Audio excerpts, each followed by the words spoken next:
Doing the things you love to do just got a lot easier. Because now in Illinois, you no longer need a prescription to start physical therapy. At Athletico, our physical therapists help people overcome pain and discomfort. Schedule a free assessment at Athletico and start feeling better today. And keep on doing the things you love to do. Athletico Physical Therapy. Better for every body. Doing the things you love to do just got a lot easier. Because now in Illinois, you no longer need a prescription to start physical therapy. At Athletico, our physical therapists help people overcome pain and discomfort. Schedule a free assessment at Athletico and start feeling better today. And keep on doing the things you love to do. Athletico Physical Therapy. Better for every body. Doing the things you love to do just got a lot easier. Because now in Illinois, you no longer need a prescription to start physical therapy.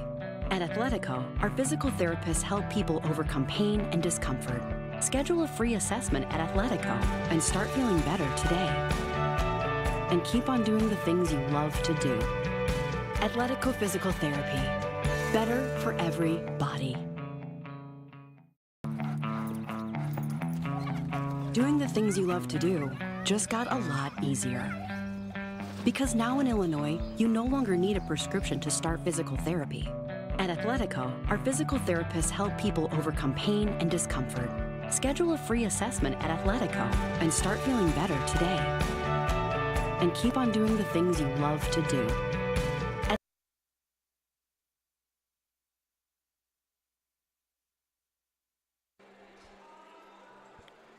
Welcome to the Saturday evening finals here at the 2019 Illinois Swimming Age Group Championships at Lake Central High School in St. John, Indiana. I'm Derek Tate alongside Bill Shawls as we are heading into the finals action of the third day of the four-day tournament over here at the 2019 Illinois Swimming Age Group Championships. We have a full slate of action tonight here, Bill, as we enter into the 11 and 12-year-old. We're going to start with the backstrokes, the 100-yard backstrokes for both the girls and boys, 11 and 12-year-olds first, then 13 and 14-year-olds. Then we move into the 500-yard freestyle for the 11 and 12-year-old girls and boys. Then the 200-yard individual medley for the 13 and 14-year-old girls and boys.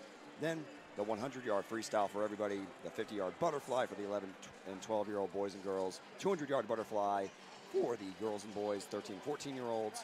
Then the 200 breaststroke for the young 11 and 12-year-olds.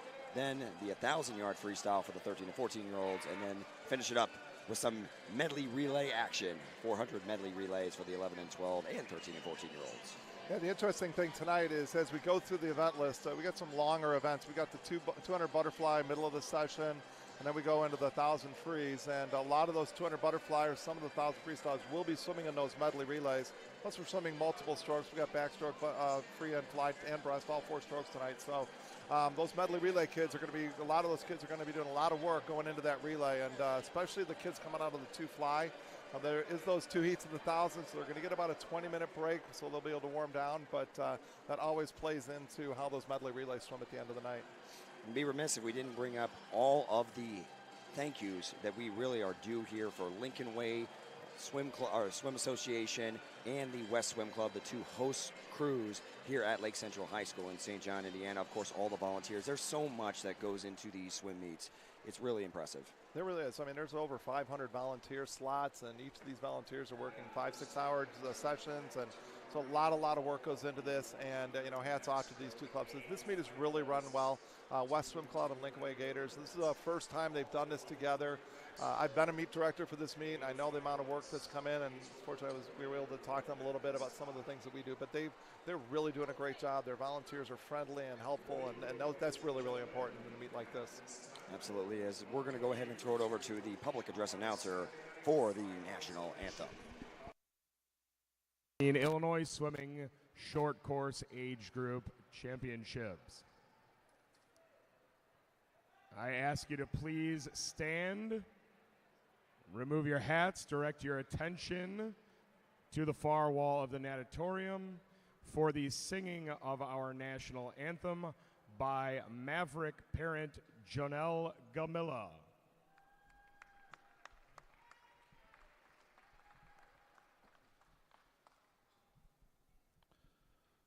Oh, say, can you see by the dawn's early light what so proudly we hailed at the twilight's last gleaming, whose broad stripes and bright stars through the perilous fight o'er the rampart we watched were so gallantly streaming, and the rocket's red glare, the bombs bursting in air, gave proof through the night that our flag was still there. Oh, say, does that star-spangled banner yet wave?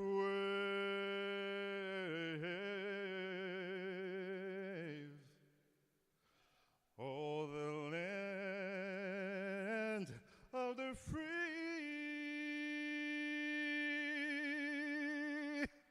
and the home of the brave.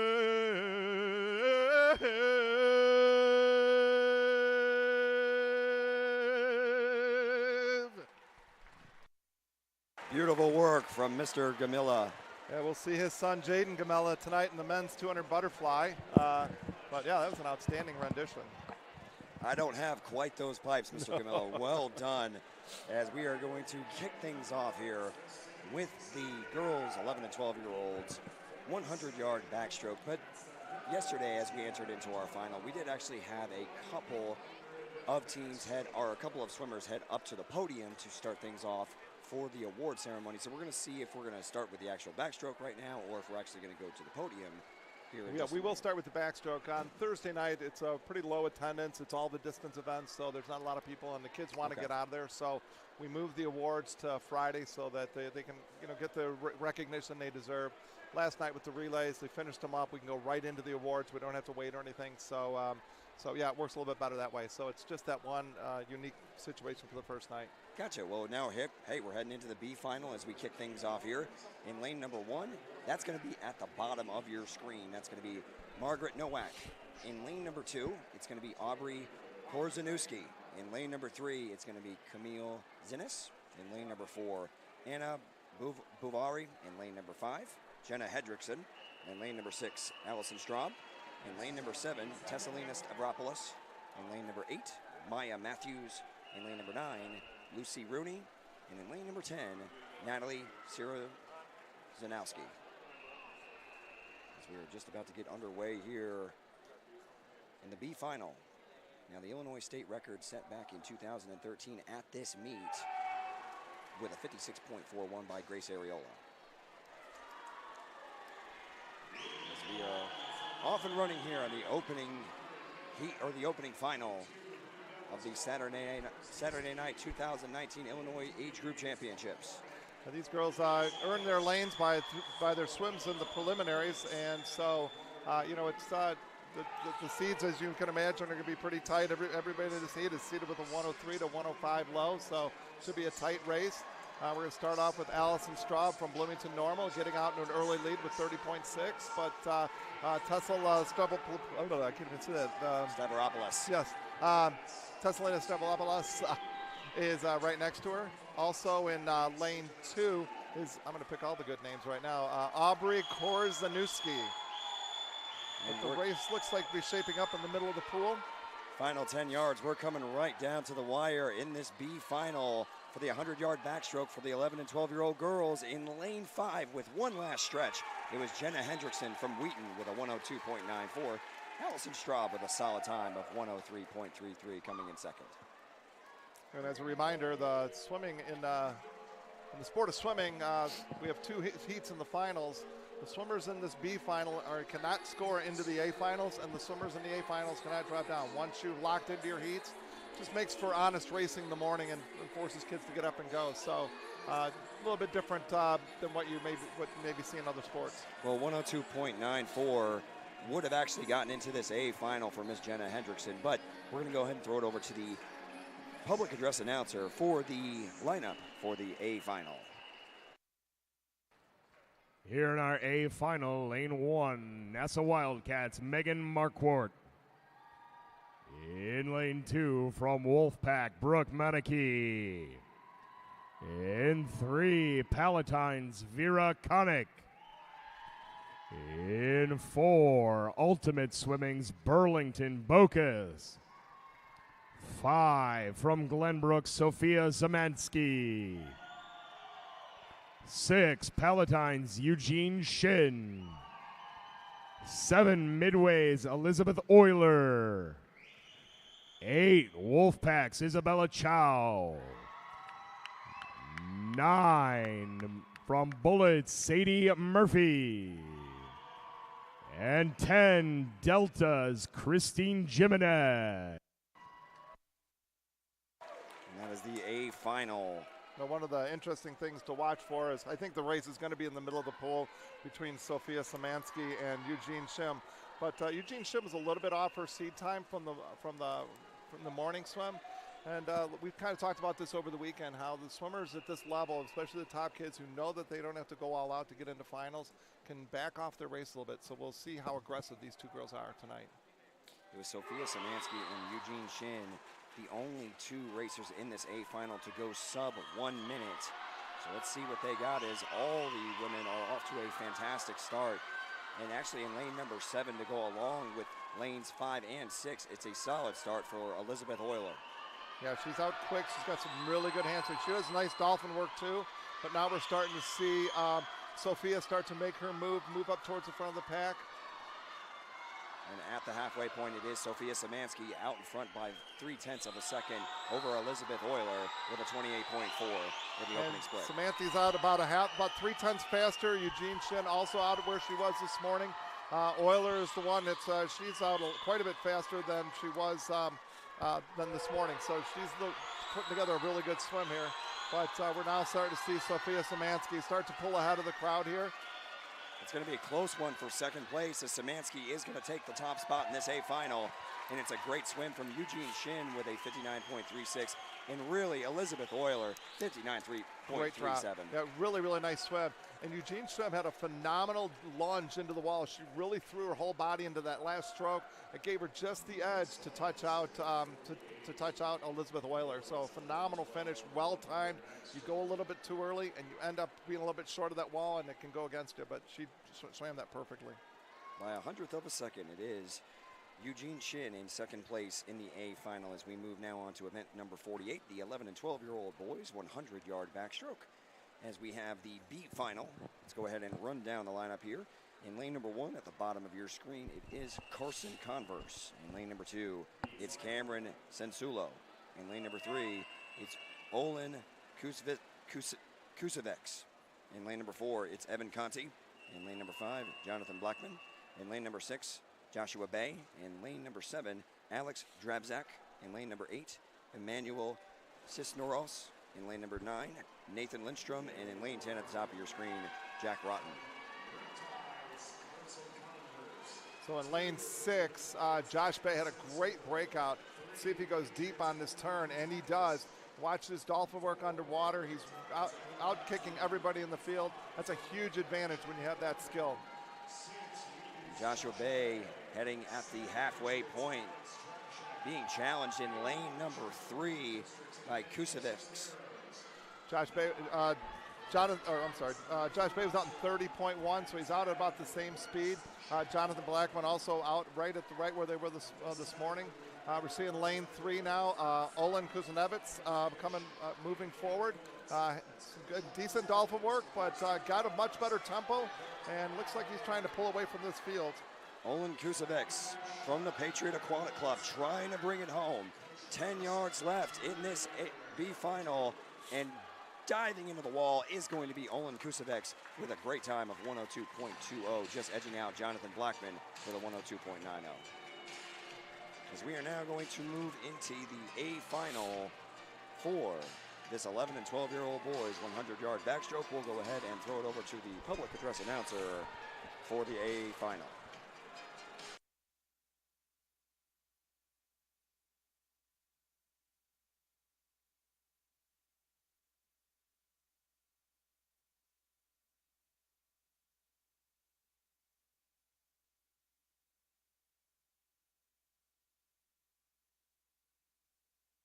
Here in our A final of boys 11, 12, 100 backstroke in lane 1 from Fox, Arpan Dar.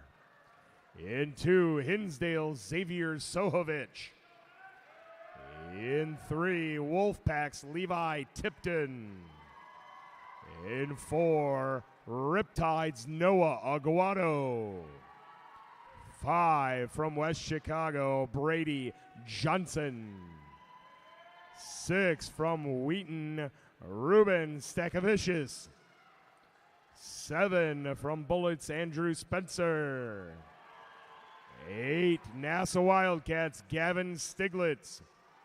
9, Wolfpack's Charles Tracy.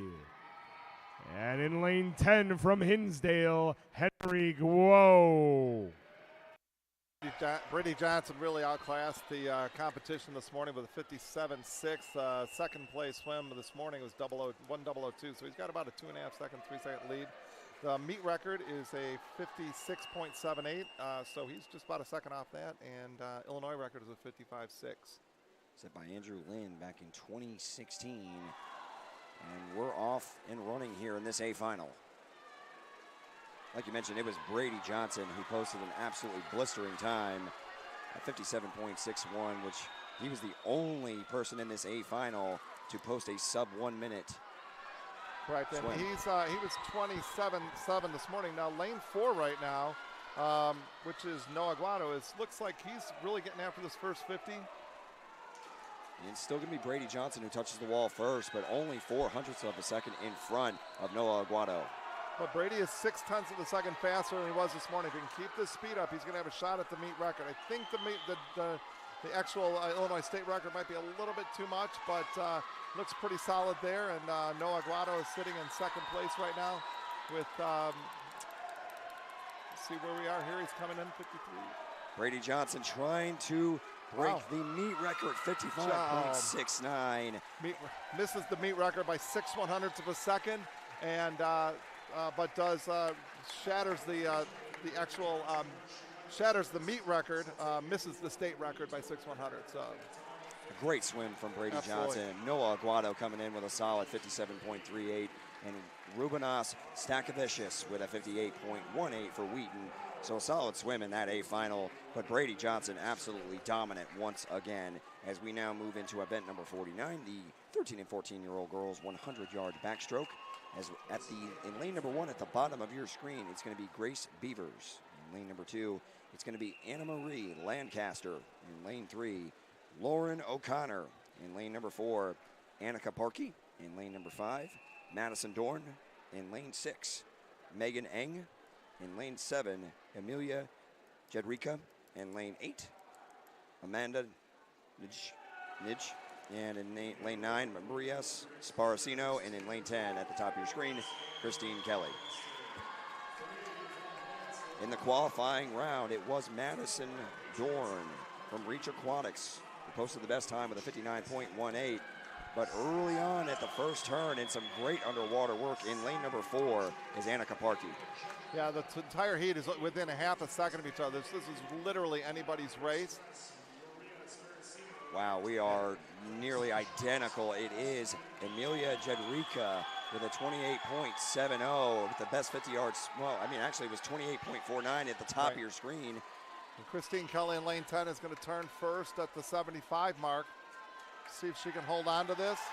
Making a push in lane 7 is Amelia Jedrika. And also in lane number 4, keep an eye on Annika Parkey. It's going right down to the wire in this B final.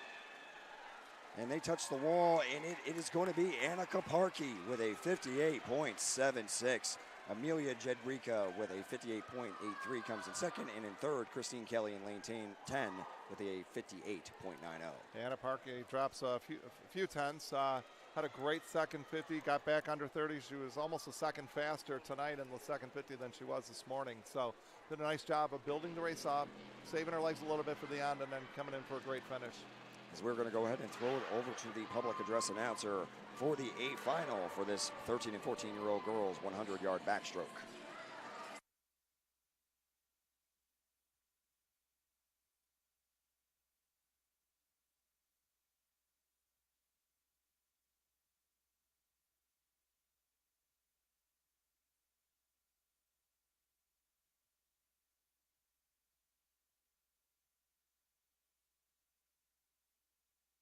Here in our A final of girls 13-14 100 backstroke. Lane 1, Delta's Elizabeth Ricken. 2, Riptide's Annabelle Olivo. 3, Riptide's Leah Hayes. 4, West Kendall Pickering. 5, from Glenbrook, Michelle Kaner. 6, from West, Katarina Schneider. 7, St. Charles, Quinn Bike. 8, from Wolfpack, Maya Arroyo. 9, from Bullets, Tegan Azga. 10, from Express, Olivia Assay.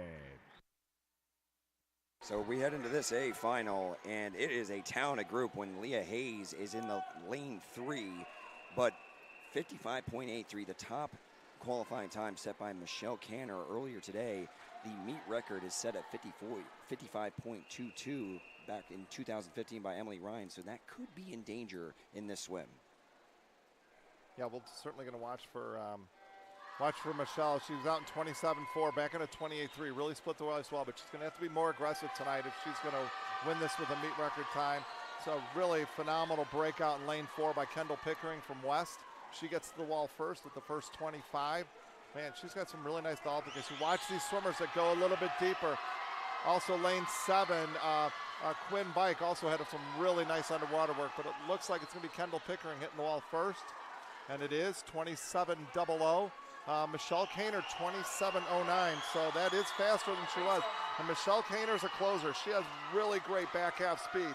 We'll see if Kendall Pickering can hold her off. But here we go into that turn. Now we're seeing the speed of Michelle Kaner now as she comes back. See if she got it. It's going to be a tight race. Michelle Kaner's got a little bit faster tempo, it looks like. You can't get any closer than this in this A final. We're going to see who just gets it. Bringing it home is Michelle Canner with a 56.04, just off of the meet record time. Kendall Pickering with a great swim at 56.15. In third, Katarina Schneider with a 56.56. And it's interesting, they both dove for the wall at the exact same time, and that's a skill move to be able to get that hand on the wall. You're reaching, you can't see the wall, you got to trust your stroke counts from the flags, and so, you know, both of them reach to the wall, and, you know, the race ends up coming down to 11/100ths of a second, so. Great A final there from the 13 and 14-year-old girls as we now move on to event number 50, the boys 13 and 14-year-olds 100-yard backstroke for the B final. In the pool, in lane number 1 at the bottom of your screen, Philip Padraza. In lane number 2, Toby Kottner. In lane 3, Alex Shen. In lane 4, Jacob German. In lane 5, Dimitri Zemenitis. In lane 6, Jacob Galazinski. In lane 7, Jay Jenkins. In lane 8, Aaron Martin. In lane 9, Brandon Zhang. And in lane 10 at the top of your screen, Nicholas Schweiz. Another race with the whole feats within a second of each other. We're going to be definitely looking at Dimitri Zemenitis. It's Galazinski. It's him and Jacob Galazinski out first. Both out, Jacob's out 26.7. That's about 6 tenths faster this morning. Got a nice tempo, a little bounce to his stroke, which is going to slow him down a smidge, but his tempo is countering that, and great dolphin kicks too. Look how long he stays underwater and is able to extend the lead. But right now, lane 5, Dimitri, it looks like he's starting to catch up, and he's got some great tempo coming into the wire. Just hitting the wall first is Galazinski, who holds off Dimitri Zemenitis barely by 0.05 of a second with a time of 55.15. Zemenitis with a solid 55.20, but the Wolfpack does take down that first heat as we move into the A final for the 13 and 14-year-old boys 100-yard backstroke. Now we're going to throw it to the public address announcer here in just a moment. In fact, let's go ahead and throw it to him right now as the A final is walking up to the platforms.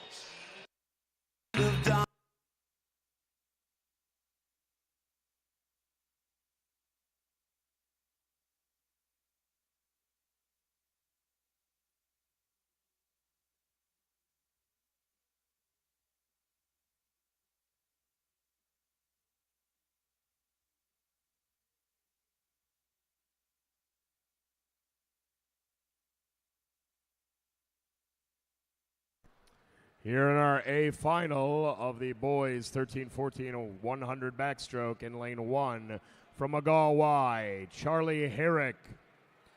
In 2, Hinsdale's Luke Thorell. In 3, from Maverick, Caleb Yao.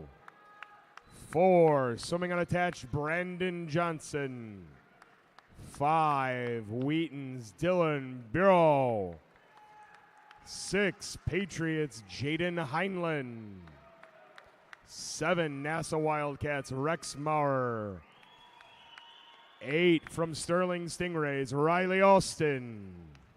9, from Cats, Jonathan Farber. And 10, from Maverick, Dylan Rayer. As we are now set up for the A final. For the boys 13 and 14-year-old 100-yard backstroke. Now the Illinois state record set at this meet back in 2013 by Daniel Hine with a 51.03. The best time in qualifiers for this A final was Dylan Barreau with a 53.03. Yeah, Dylan was about a second faster than the rest of the field, but that doesn't mean that we won't see some swimmers get up there and get after it. Now lane 6 looks like Jaden Heinlein looks like he might have slipped on the start. He got a little bit behind there. So those walls have a non-grip surface, but that doesn't mean you get a good start and then you can actually slip a little bit. So the Olympians use these little wedge things, and that's something we'd like to see come down to this end of the sport because you hate to see that happen. But right now it's Dylan Bruneau, and he's out in 25.3. That's 0.6 of a second faster than this morning. And he's really dominating this heat and getting after it. Some great wall work there from Rex Mara up in lane 7.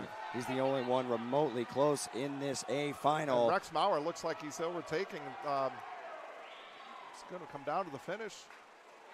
And it is Dylan Barreau from Wheaton just edging out Rex Maurer, 52.67. Just bests him by 0.16 of a second. In second place was Rex Maurer from the NASA Wildcats. Great A final there. Rex Maurer's parents, one's an NCAA 50 champion and the other's an former American record holder, so definitely some good genetics there for him. His brother had a phenomenal state meet at the high school state meet last week, won 2 events and broke a couple of his dad's records in the process, so kind of interesting, but he's an up-and-coming star, I think. You see these family lineages, and it just seems to carry on from generation to generation. So, but we are going to go ahead and throw it over to the public address announcer as we are going to take a quick break. We're going to have some young ladies and men go up to the podium to accept their awards here in just a moment.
Awards for event 47, girls 11-12 100 backstroke.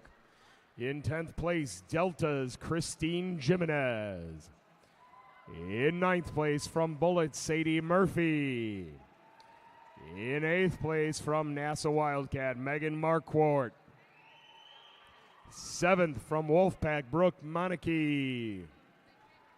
6th from Wolfpack, Isabella Chow. 5th from Palatine, Vera Connick. 4th from Ultimate Swimming, Burlington Bocas. 3rd, Midway's Elizabeth Euler. 2nd from Palatine, Eugene Shin. And our 2019 Illinois Swimming Girls 11-12 100 backstroke champion from Glenbrook Swim Club, Sophia Zemensky.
Awards for event 48, boys 11-12 100 backstroke. In 10th from Hinsdale, Henry Guo. In 9th from Fox, Arpan Dar. In 8th from Wolfpack, Charles Tracy. In 7th from NASA Wildcat, Gavin Stiglitz. In 6th from Hinsdale, Xavier Sohovich. In 5th from Bullets, Andrew Spencer. In 4th from Wolfpack, Levi Tipton. In 3rd from Wheaton, Ruben Stakavicius. In 2nd from Fox Valley Riptide, Noah Aguado. And our 2019 Illinois Swimming Age Group Champion in the boys 11-12 100 backstroke with a new meet record time of 55.69 from West Chicago Sharks, Brady Johnson.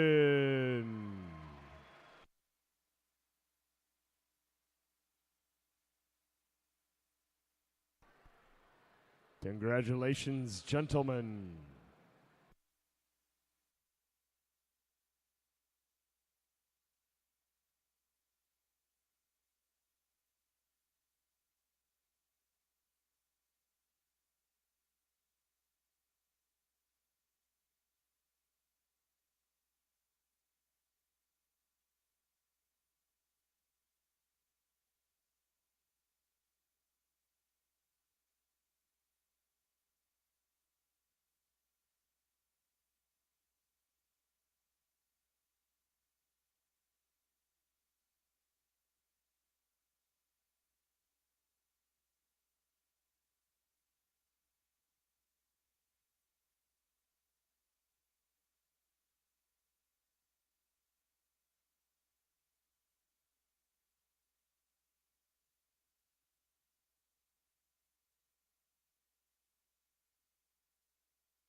Awards for event 49, girls 13-14 100 backstroke.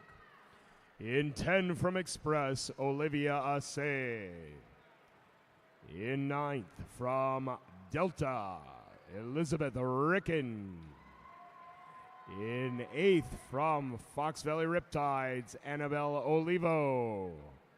In 7th from Riptides, Leah Hayes. In 6th from Bullets, Tegan Ozga. In 5th from St. Charles, Quinn Bike. In 4th from Wolfpack, Maya Arroyo. In 3rd from West, Katarina Schneider. In 2nd from West, Kendall Pickering. And our 2019 Illinois Swimming Girls 13-14 100 backstroke champion from Glenbrook Swim Club, Michelle Kaner.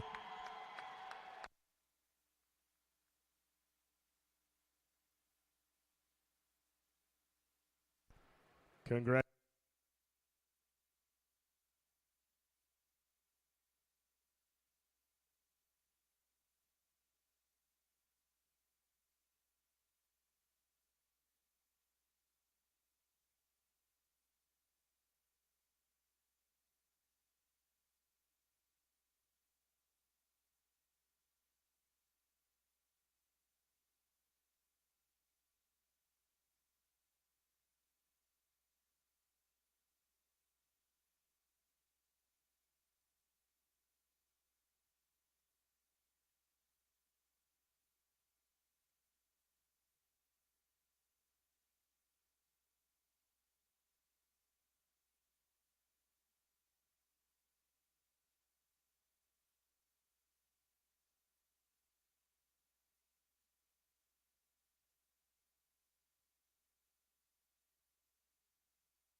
Luke Thorol.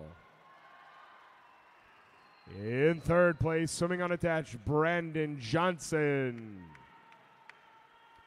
In 2nd place from NASA Wildcat, Rex Maurer. And our 2019 Illinois Swimming Boys 13-14 100 backstroke champion from Wheaton Swim Club, Dylan Bureau.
Here in event 51, girls 11-12 500 freestyle, our top seeded heat.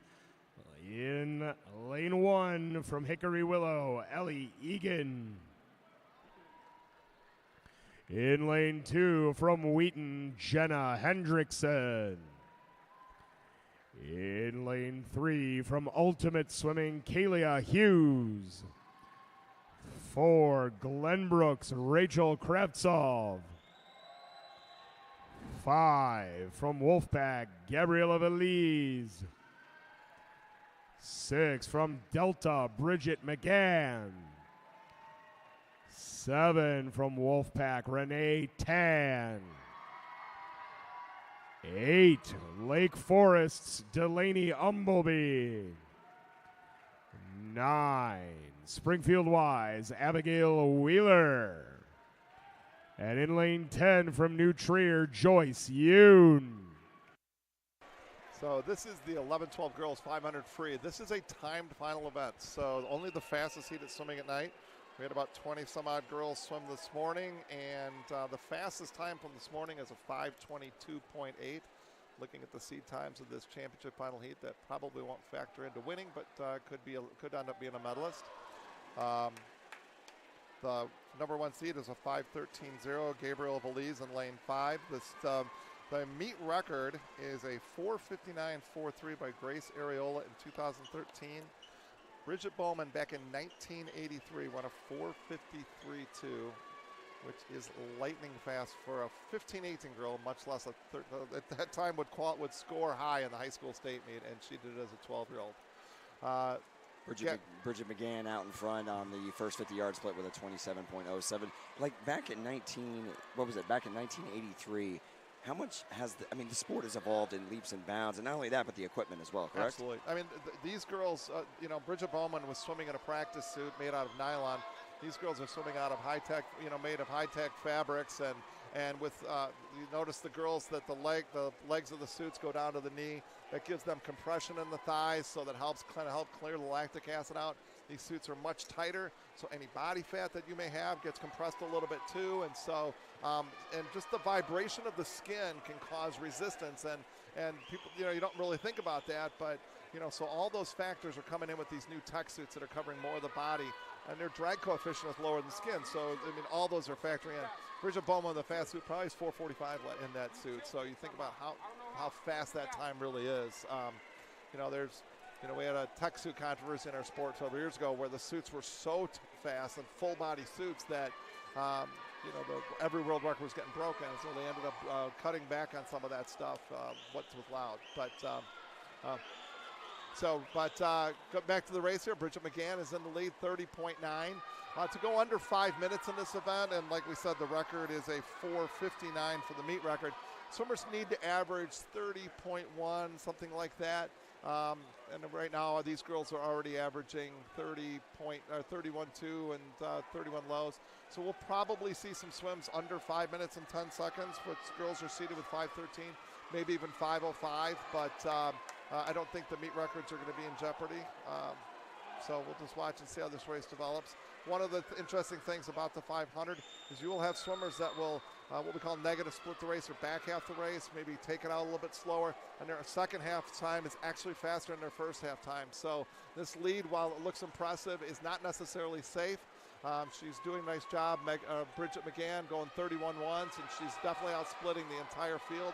And every 50, she's picking up a third of it, 3 tenths, 5 tenths of a second. So we'll see what happens. Lane 3, we have Kalia Hughes from Ultimate Swimming, has a nice pace going, holding 30. She's I think the only one who held a 31 in that heat, that last 50. And then also in lane 7, Renee Tan from Chicago Wolfpack is also splitting right even with Bridget McGann. So we'll see how we're in the second half of the race now. We'll see if either Renee Tan or Kalia Hughes can make a run at Bridget McGann. We're at the 300-yard mark, just approaching the 350-yard mark. It's still Bridget McGann out in front. with Renee Tan in second, and in third down, and you already mentioned Kaylia Hughes from Ultimate, as we now hit the 350-yard mark. And it is still Bridget McGann out in front from Delta with a 31.7 on that 50-yard split.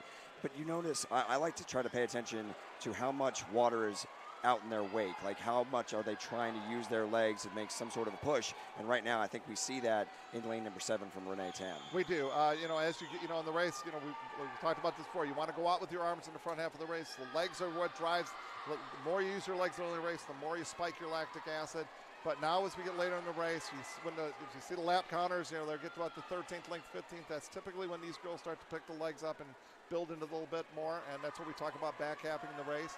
So, and we're seeing that now. We're seeing Bridget McGann just had her first 32-second split, and Renee Tan is at 31.8. She's definitely catching up on her a little bit.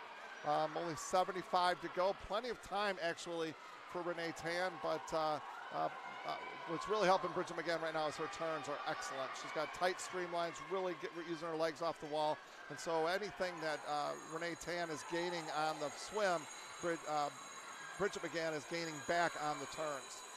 31.78 on that split for Bridget McGann, just edging out Renee Tan with a 31.89, as we are now down to the final 50 yards of this A final for the 500-yard freestyle for the 11 and 12-year-old girls. It is Bridget McGann comfortably out in front.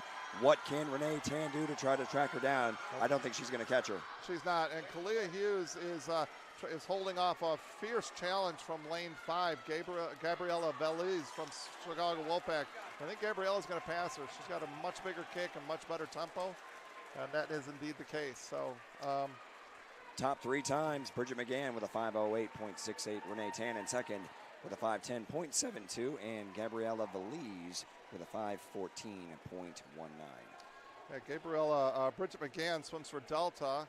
Her coach was my first junior national qualifier, and it's interesting that he's got these 500 freestylers because Daryl didn't like anything over 100. So. There you go. As we now move on to the one and only A final for the 500-yard freestyle for the 11 and 12-year-old boys, we'll go ahead and toss it over to the public address announcer for this A final.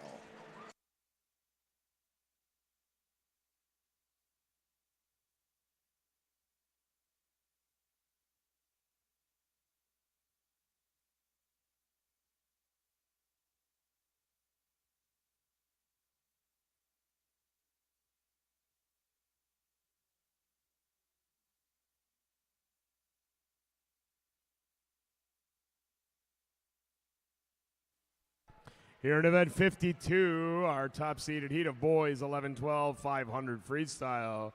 In lane 1, from Palos Orland, it's John Hoeniak. In 2, from Academy Bullets, Thomas Adamitis.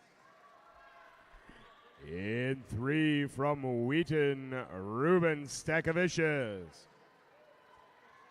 4, from Swift, Dragos Kozma. 5, from Ultimate Swimming, Jeffrey Howe. 6, from St. Charles, Kyle Ulgram. 7, Wolfpack's Levi Tipton. 8, Wolfpack's Charles Tracy. 9, from Barrington, Lucas Bucaro. And 10, New Trier's George Angelov. As we now head into the one and only final for the 11 and 12-year-old boys 500-yard freestyle. Again, yeah, this is a time final event again. The swimmers that we had 11 swimmers swim this morning. Fastest time is a 5:29.50. Again, it's a time that probably won't win the event, but it is a time that will likely figure in the top 10 in the medal division. Now, the Illinois state record set back in 2003 by Andrew Snape, or Snavis, or Snape, yep. Okay. 452.22, and then the meet record set back in 2014 by Liam Hutchinson with a 5:01.63. And interesting, you look at, just to kind of give you an idea of how fast and how talented Grace Areola was as an 11-12 girl. Her state record on the girls' meet record is faster than the boys' record at 5:01.6. Wow. Today we're looking at the number 1 seed of 5:16. The guys are out in 26, 27 seconds. They need to follow these splits up with 29s and 30s the rest of the way to get under 5 minutes. So we'll see if they can do that. And right now in lane 5, we have Jeffrey Hugh from Ultimate Swimming, with the early lead. In lane number 4, Dragos Cosma from Swift Aquatics touching the wall second, a 29.47 split from Jeffrey Hugh from Ultimate. And that's the split they need. Now this third split is typically, it's really important because you want your third split to be your slowest split or to be right at where you're going to be your pace to be. And so typically the first 2 splits are a little bit faster. If these guys can come back with some low 30s, then we might have a shot at a meet record. Generally, how long do you want to maintain this third split before you try to turn on the burners and finish strong? Probably when you get to, going into that last 125 yards, so about the 375. Sometimes some kids go a little bit earlier, but that's where you want to get after it. That's when you really want to start getting your legs involved in the race, certainly in the second half, but sometime in that third quarter of the race is when you want to start really building the legs. But once you get to that last 125 yards, you'll see, if you see the counters, when they see number 15, that's, typically 15, 17 is where you want to really start making your move. Jeffrey Hugh was a 30.74 on that third 50-yard split. Here we are at the 200-yard mark, and it's a 30.94. Solid and steady so far for Jeffrey Hugh. He is. His splits are creeping up a little bit, so it's not likely, even though he's out in 157, not likely he's going to end up staying under that meet record, but it is a 5:01, so he doesn't have to go under 5 minutes to break the record, but he's going to have to steady these splits up. If we see a 31 here, then that means he's continuing to slow down each 50, and it'll be tougher. It'll make it that makes it more and more difficult for him to get that record. So see, we go 31-2. So not uncommon in distance swimmers, especially younger ones, to try to control the race that well. He's got a great swim going here, likely going to be our state champion. But this is what you see in a lot of kids at this age is each split gets a little bit slower, a little bit slower. At some point they'll level off, and hopefully that happens for him right here. Right now he is out in front comfortably with about a 2-length lead over Kyle Algrim and Dragos Cosma in the 2 lanes beside him, and another solid 31.48 split there from the leader, Jeffrey Hugh. Yeah, and again, 31.4, solid, and he's got a great swim going. He doesn't have anybody push him. You got to think if one of these guys were up there, this could be a great battle and push each other along. But he's holding on to his splits. Really 31.2 high, 31.4 low. There's, you're talking about a 1/10 of a second. It's virtually the same split for all practical purposes in terms of the energy that you're putting out. So, but now we hope to see probably now as you see him going into the wall here, he's picking up the legs a little bit, trying to get a little momentum going into that wall. And so we'll see if we can see how much he goes to the legs late in the race. 31. He's got other races. If he's got a relay coming on, he may not go to the legs super hard and just take the win and try to save some energy for other races later in the day. Kyle Algrim in second place in lane number 6, and in lane 4, Dragos Cosma in third, being pushed for third place down in lane number 2 by Tomas Adamaitis from the Academy Bullets. Yeah, Tomas has a nice last 100 going here. He's got his legs coming up a little bit, picking up his tempo. Jeffrey Hugh with a 32.01 50-yard split.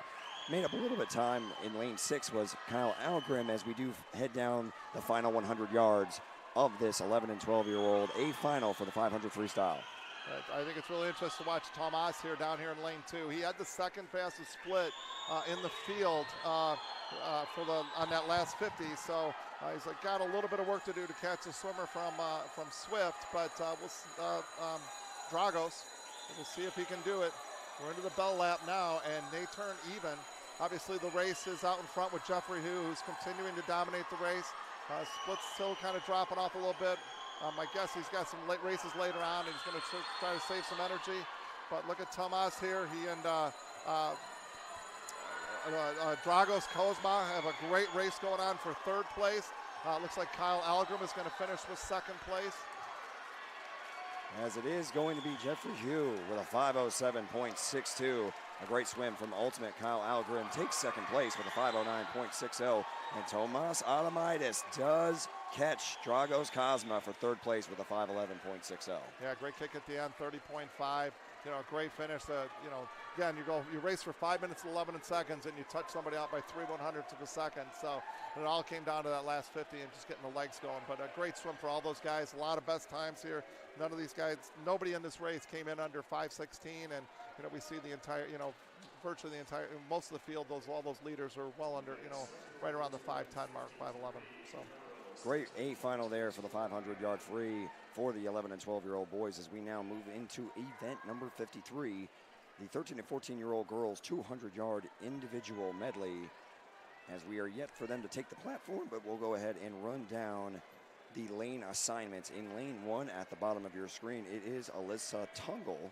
In lane number 2, her teammate at Delta, Chloe Diner. In lane number 3, from the Academy Bullets, Sarah Joss. In lane 4, her teammate from the Academy Bullets, Tegan Osga. In lane 5, from Fox Valley, Annabelle Olivo. In lane number 6, Audrey Kilmer. In lane number 7, Ashley Seago. In lane 8, it is going to be Caroline Kramer. In lane 9, Sophia Meng. And in lane 10, Sally Ma. Now this one is interesting, the 200-yard individual medley. Every 50 yards, you are changing into a discipline. So is there any sort of specific strategy that goes into this with having to change your stroke so quickly?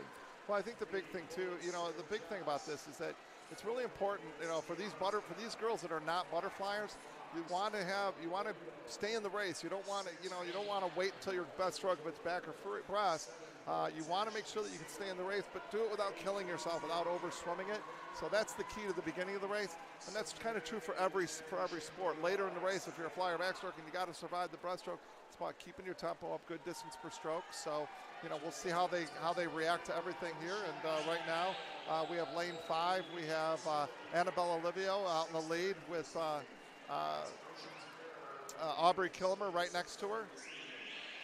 And Kelly Seago, lane 4 is Tegan Osga, also right there with the leaders. Sarah Joss in lane 3 as well, both from the Academy Bullets. So as we go into the halfway point and into the third discipline, the breaststroke, it is still Annabelle Olivo out in front. Sarah Joss was second in the 200 breaststroke last night, so I would look for her to make a move. She's also a very good sprint freestyler, so that should make for an interesting, and we see her starting to make her move right now. And Sarah Joss is actually going to touch the wall first at the 125-yard mark, and some great underwater work there from Sarah Joss. Yeah, Sarah Joss, she's going to be going to the NCSA Junior Nationals next week actually, and we'll post them sometimes. She may be getting some second swims there too, and looks like she's going to touch the wall. A blistering 37.20 on the breaststroke discipline, and she has the lead here heading down the stretch. Yeah, she's a very good 50 freestyler also, and we also see right next to her, we see Keegan Osga starting to make a little bit of move too, and also up lane 7, Ashley Seago. So it's going to be anybody's race here, but starting to see now the freestylers come to bear. This B final is going to be taken down by Sarah Joss of the Academy Bullets with a 2:08.27, a great swim. Annabelle Olivo from the Riptides with a 2:10.27, and Audrey Kilmer in third from BTS with a 2:11.23. Actually a tie for third with Ashley Seago as well from the Academy Bullets, both coming in with identical times. Yeah, so I was Sarah Joss's high school coach, so if I was down on the deck right now, we'd be having a conversation about how she didn't get into the A final this morning. So, yeah. But there's different energy at night and things like that. So, but this is where you want. This is why it's important in the morning with the lower energy to get up and race, so that you can give yourself a shot to get into that championship final. So. A 2:08.27 easily gets into the A final. As we are now heading into the A final, so we'll throw it over to the public address announcer for the A final for the 13 and 14-year-old girls 200-yard individual medley.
as we now are approaching the A final for the girls 13 and 14-year-old 200-yard individual medley. Now the state record set actually, back. Leah Hayes broke the state records this morning with a 2:01.45. She broke the state record and the meet record this morning. So our headers are not showing that, but that's certainly what she did this morning. Out in 27-1. Leah Hayes was she finaled in the fly, she finaled in the back. She's an excellent breaststroker freestyler, so she definitely can do all 4 strokes. So I think it'll be interesting. Angela Coe, 26.7, is a little bit stronger butterflyer. She beat Leah in the 100 fly yesterday.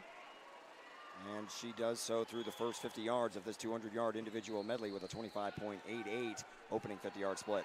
Angela Coe, she wants to get out there quickly. She's out in 25.8. She was a 26.7 this morning, so she's trying to get out in front because she knows Leah Hayes is really good in all 4 strokes. Leah Hayes is out in 27.1, out in 26.3 tonight. So they're both really getting after it tonight, trying to get after it, see what kind of a swim they can throw down. They're going head-to-head, side-by-side at the halfway point. It is Leah Hayes who is out in front with a 30.06 50-yard split at the halfway point. And again, that's a little bit faster than this morning. Angela Coe also 31.1 right at her split.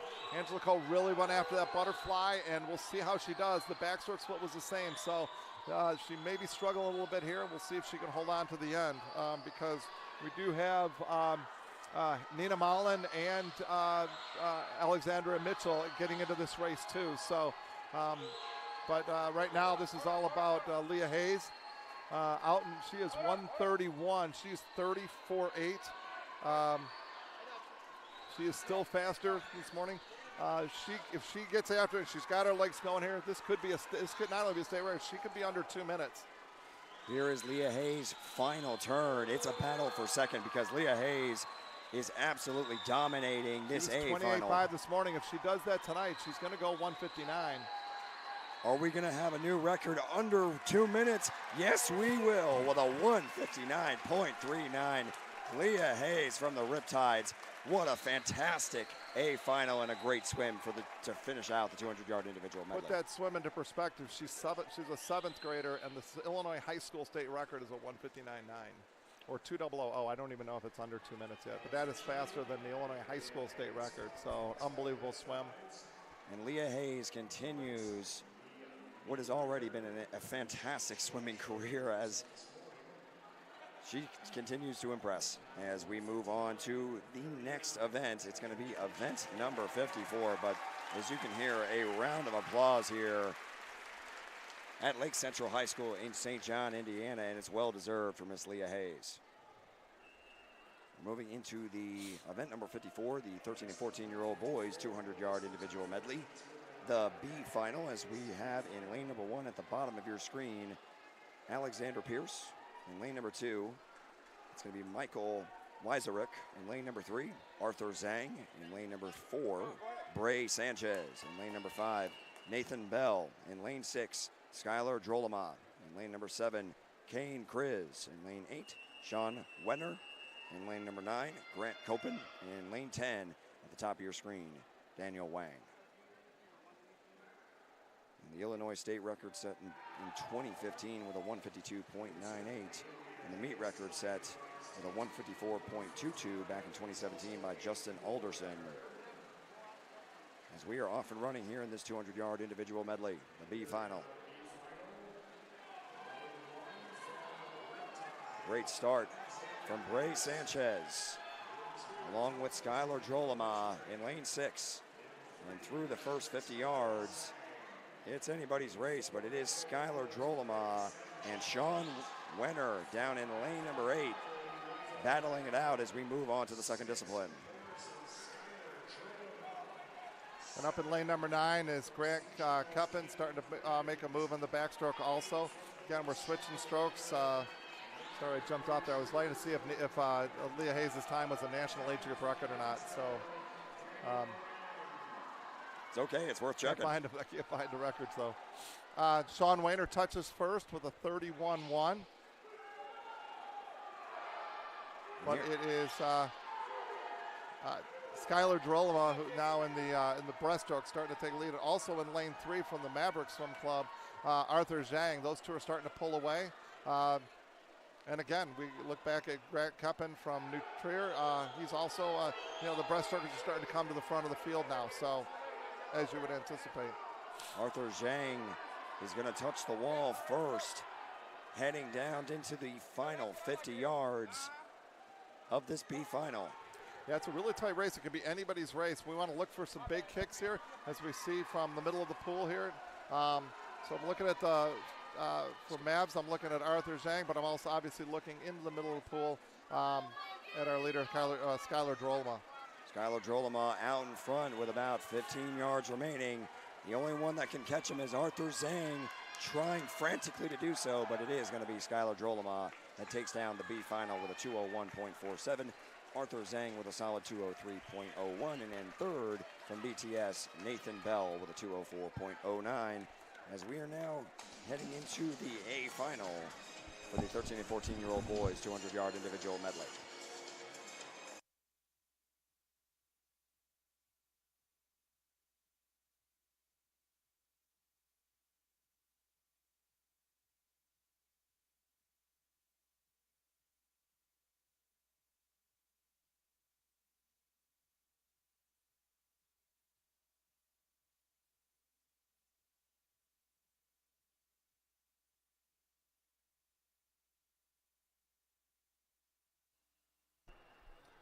Here in our A final of boys, 13-14 200 IM in lane 1 from Maverick, Jaden Gamilla.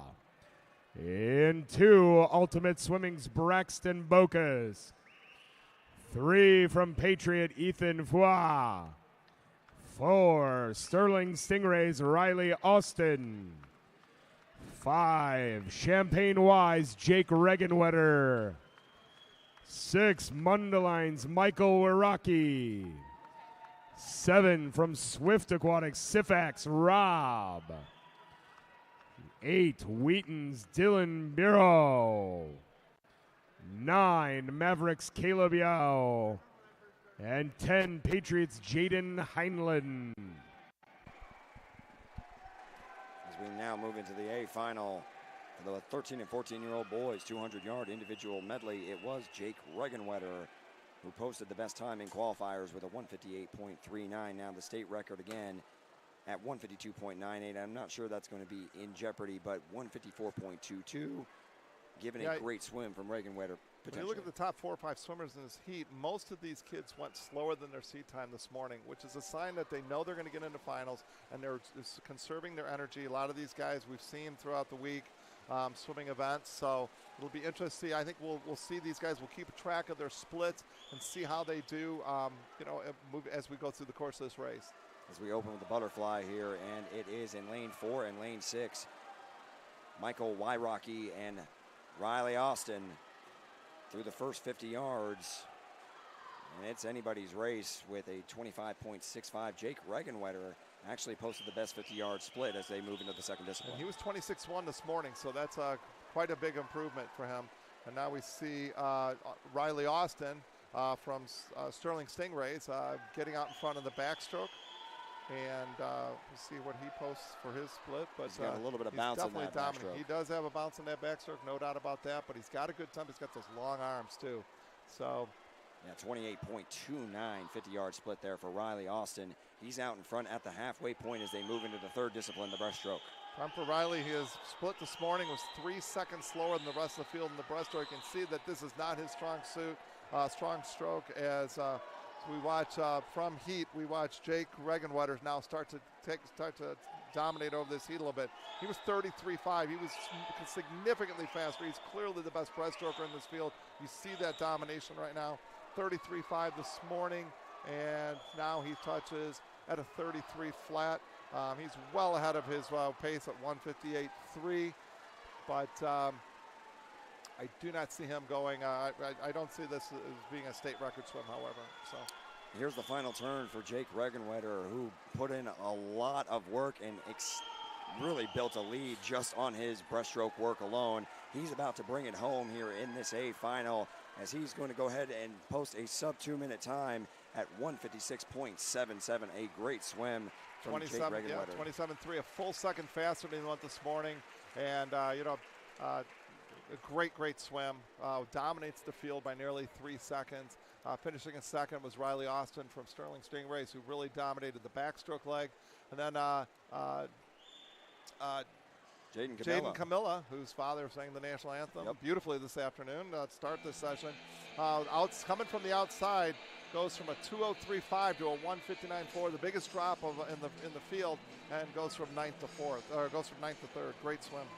There we go, as now they are moving at a blistering pace here for awards. We're going to go ahead and go straight over to the public address announcer as we have some awards to hand out.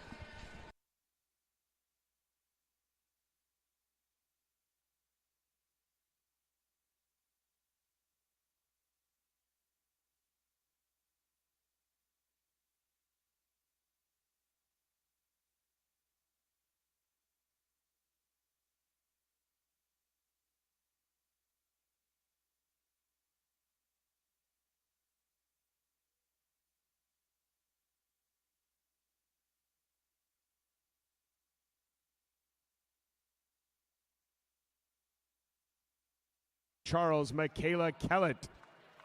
In 8th place from Wheaton, Jenna Hendrickson. In 7th place from Academy Bullets, Sadie Murphy. In 6th place, NASA Wildcats, Isabella Palmero. In 5th place from Glenbrook, Rachel Kravtsov. In 4th place from Ultimate Swimming, Kalia Hughes. In 3rd from Chicago Wolfpack, Gabriela Veliz. In 2nd place from Chicago Wolfpack, Renee Tan. And our 2019 Illinois Swimming Girls 11-12 500 freestyle champion from Delta Aquatics, Bridget McGinn.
Awards for event 52, boys 11-12 500 freestyle.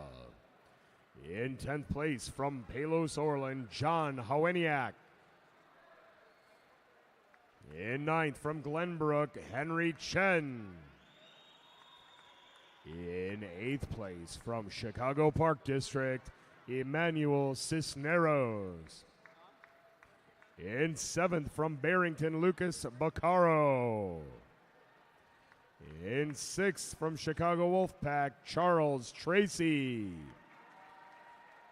In 5th from Wheaton, Ruben Stakovicius.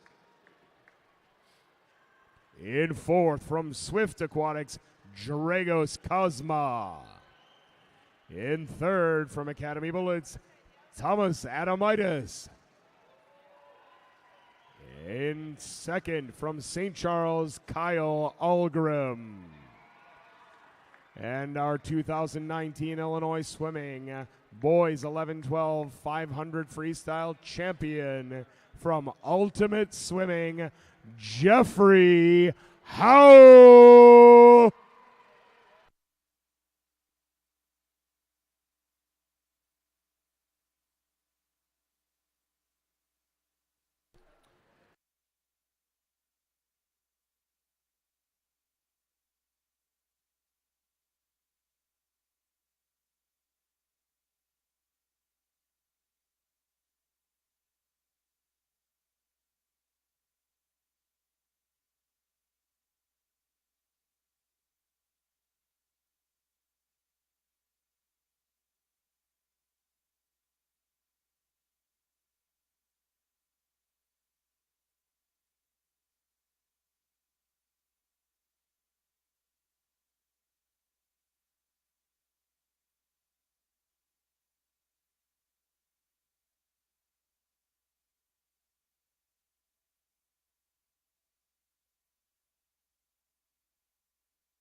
Awards for event 53, girls 13-14, 200 IM. In 10th place from Lake Forest, it's Mary Grace King. In 9th place from Wolfpack, Madison Zemensky. In 8th place from St. Charles, Naomi Ruff. In 7th place, also from St. Charles, Angelina Messina. In 6th, West's Kendall Pickering. In 5th from Bullets, Katie O'Connell. In 4th from Wolfpack, Alexandra Mitchell. In 3rd from Bullets, Nina Mullen.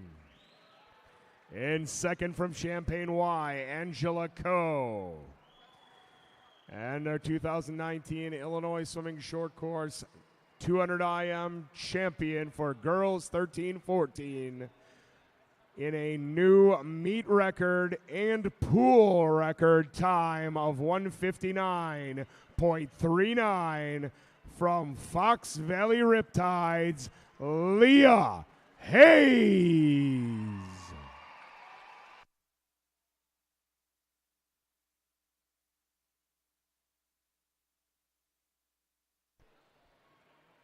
Congratulations, ladies.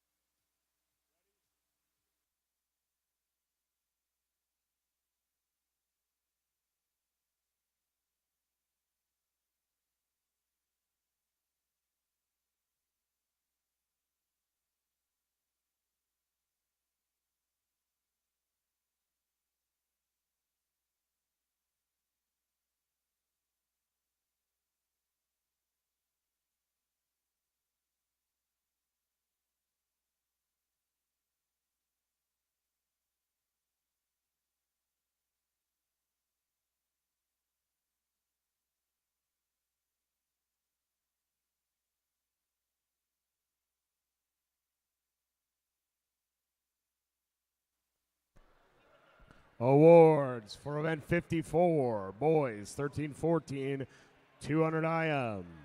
In 10th place from Patriot, Jaden Heinlein. In 9th place from Wheaton, Dylan Burrell. In 8th place from Ultimate Swimming, Braxton Bocas. In 7th place from Maverick, Caleb Yao. In a tie for 5th place from Patriot, Ethan Fua. And from Swift, Sifax Rob. In 4th place from Mundelein, Michael Wiraki. In 3rd place from Maverick, Jaden Gamilla. In 2nd place from Sterling Stingrays, Riley Austin. And our 2019 Illinois Swimming 200 IM champion for boys 13-14 from Champaign Y, Jake Regenwetter.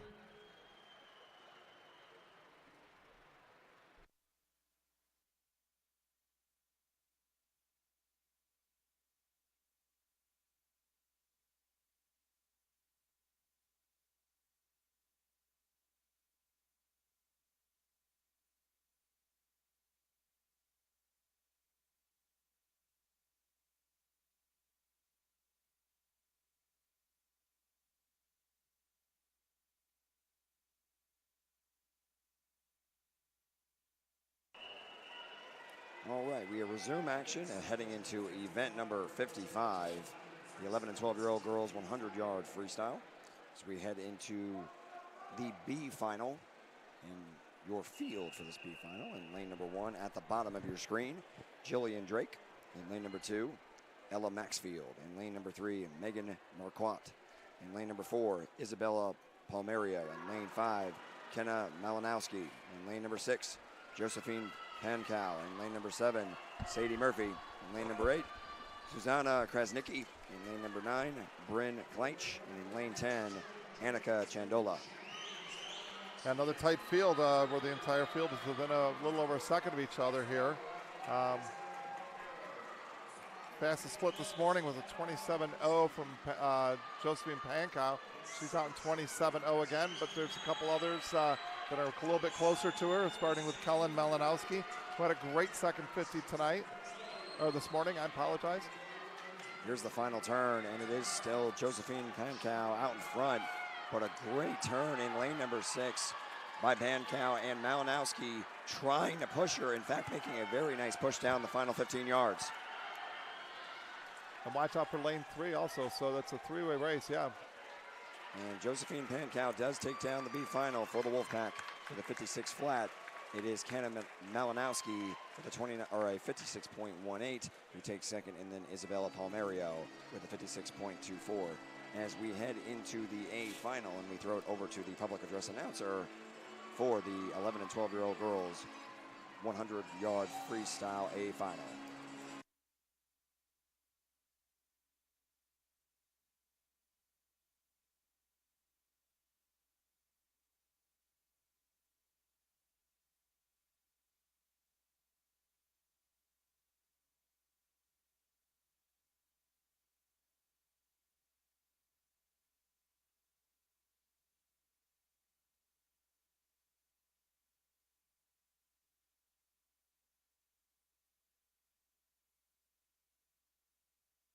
Lane 1, New Trier's Joyce Yoon. Lane 2, Wolfpack's Gabriela Veliz. Lane 3, Glenbrook's Sophia Samansky. Lane 4, Cat Sophia Tuhuneles. 5, Wolfpack's Jessica Kerpakis. 6, Wolfpack's Brooke Monarchy. 7 from Swift, Isabella Rosenbergus. 8 from Wolfpack, Renee Tan. 9, Dunlap's Ava Salverson. And in 10 from Wolfpack, Amelia Mariano. So this morning, Jessica Kerpakis with a 52.9, a little bit over a second lead from the rest of the field. And actually slower than her lifetime best time. So we would look to see her get out a little bit quicker tonight and see if what she has left. 51.48 is the state record by Kate Morris from BR Ryle. The meet record is 52.40 from Grace Areolas, that back in 2013. Again, we're looking for Grace Kerpakis to actually get out a little bit quicker than this morning. They're 25.2. Jessica Kerpakis is absolutely burning out of the gates in lane number 5. She's already built a small lead over Sophia Tuhuneles. 24.4. That is certainly fast enough to not only get the state meet record, but potentially even get the Illinois state record set in 2016. So she is slowing down a little bit here on the 75-yard mark, but she is still way out in front in this A final. It is Sophia Tuhuneles from Cats Aquatics in lane 4 in second place. And this is, that's 51.74, just off the state record pace. But that is a new state meet record, held formerly a 52.40. So Jessica Kerpakis with the win. Sophia Tuhuneles hangs on for second place with a 53.01. And in third place, Sophia Samansky right next to her, 53.58, gets third. So some great racing, best times, a lot of time drops in that heat again. Jessica Kerpakis with a meet record and pushed very well by Sophia Tuhuneles and Sophia Samansky. As we now move into event number 56, the 11 and 12 100-yard freestyle for the boys as we move into the B final. In lane 1 at the bottom of your screen, it's Samuel Lohman. In lane number 2, Matthew Vitev. In lane number 3, Gavin Stiglitz. In lane number 4, Lucas Glesny. In lane 5, Anders Berggren. In lane 6, Xavier Sohovich. In lane number 7, Olin Kusevekis. In lane number 8, Clark Simpson. In lane 9, George Angelov. And in lane 10 at the top of your screen, Eric Wang. Again, a really tight heat. You see that a lot in the B final. You'll see the heats much more compressed. A final was typically compressed also, but usually, it's not uncommon to see the fastest swimmer a little bit farther out in front, especially if you have an all-star swimmer, in the event. So Right now we're looking at Anders Bergen and Xavier Sohovic out in the lead. And those two indeed touch first, but it is a very, very close race. 300 of a second difference between Bergen and Sohovic. And in fact, looking lane number 8 at the top of your screen, it is Clark Simpson also making a push into the top group. Yeah, Clark touched first, but the guys in the middle, Xavier Sohovic had a great turn, come off, but now we're seeing Anders Bergen really get the legs into this race, turn over the tempo, and it is Anders Bergen with the win, 54-7, followed by Xavier Sohovic. And then in third place is down out there in lane 8, Clark Simpson again. Anders Bergen did a great job closing the deal on that final 25 yards as he takes it down for the heat as we move into the A final for the 11 and 12-year-old boys 100-yard freestyle. I think Anders Bergen was in third place at that third wall, and so he had it really is even the last 15 to 20 yards that really just took off. He's able to catch Sohovic and Clark Simpson on that final 25 yards as we throw it over to the public address announcer for this A final.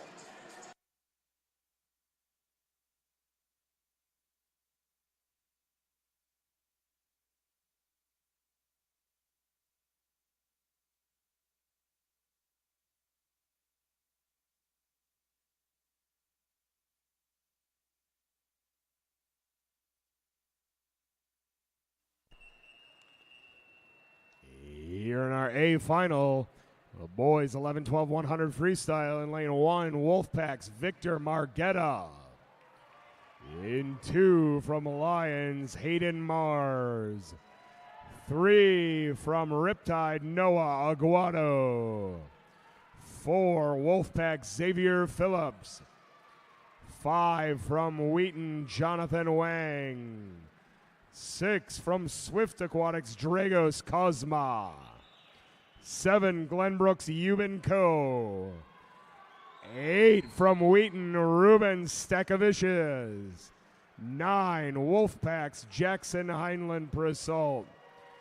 And in 10 from Chicago Park District, Emmanuel Cisneros. As we move into this A final and qualifiers, it was Jonathan Wang who posted the top time of 52.13.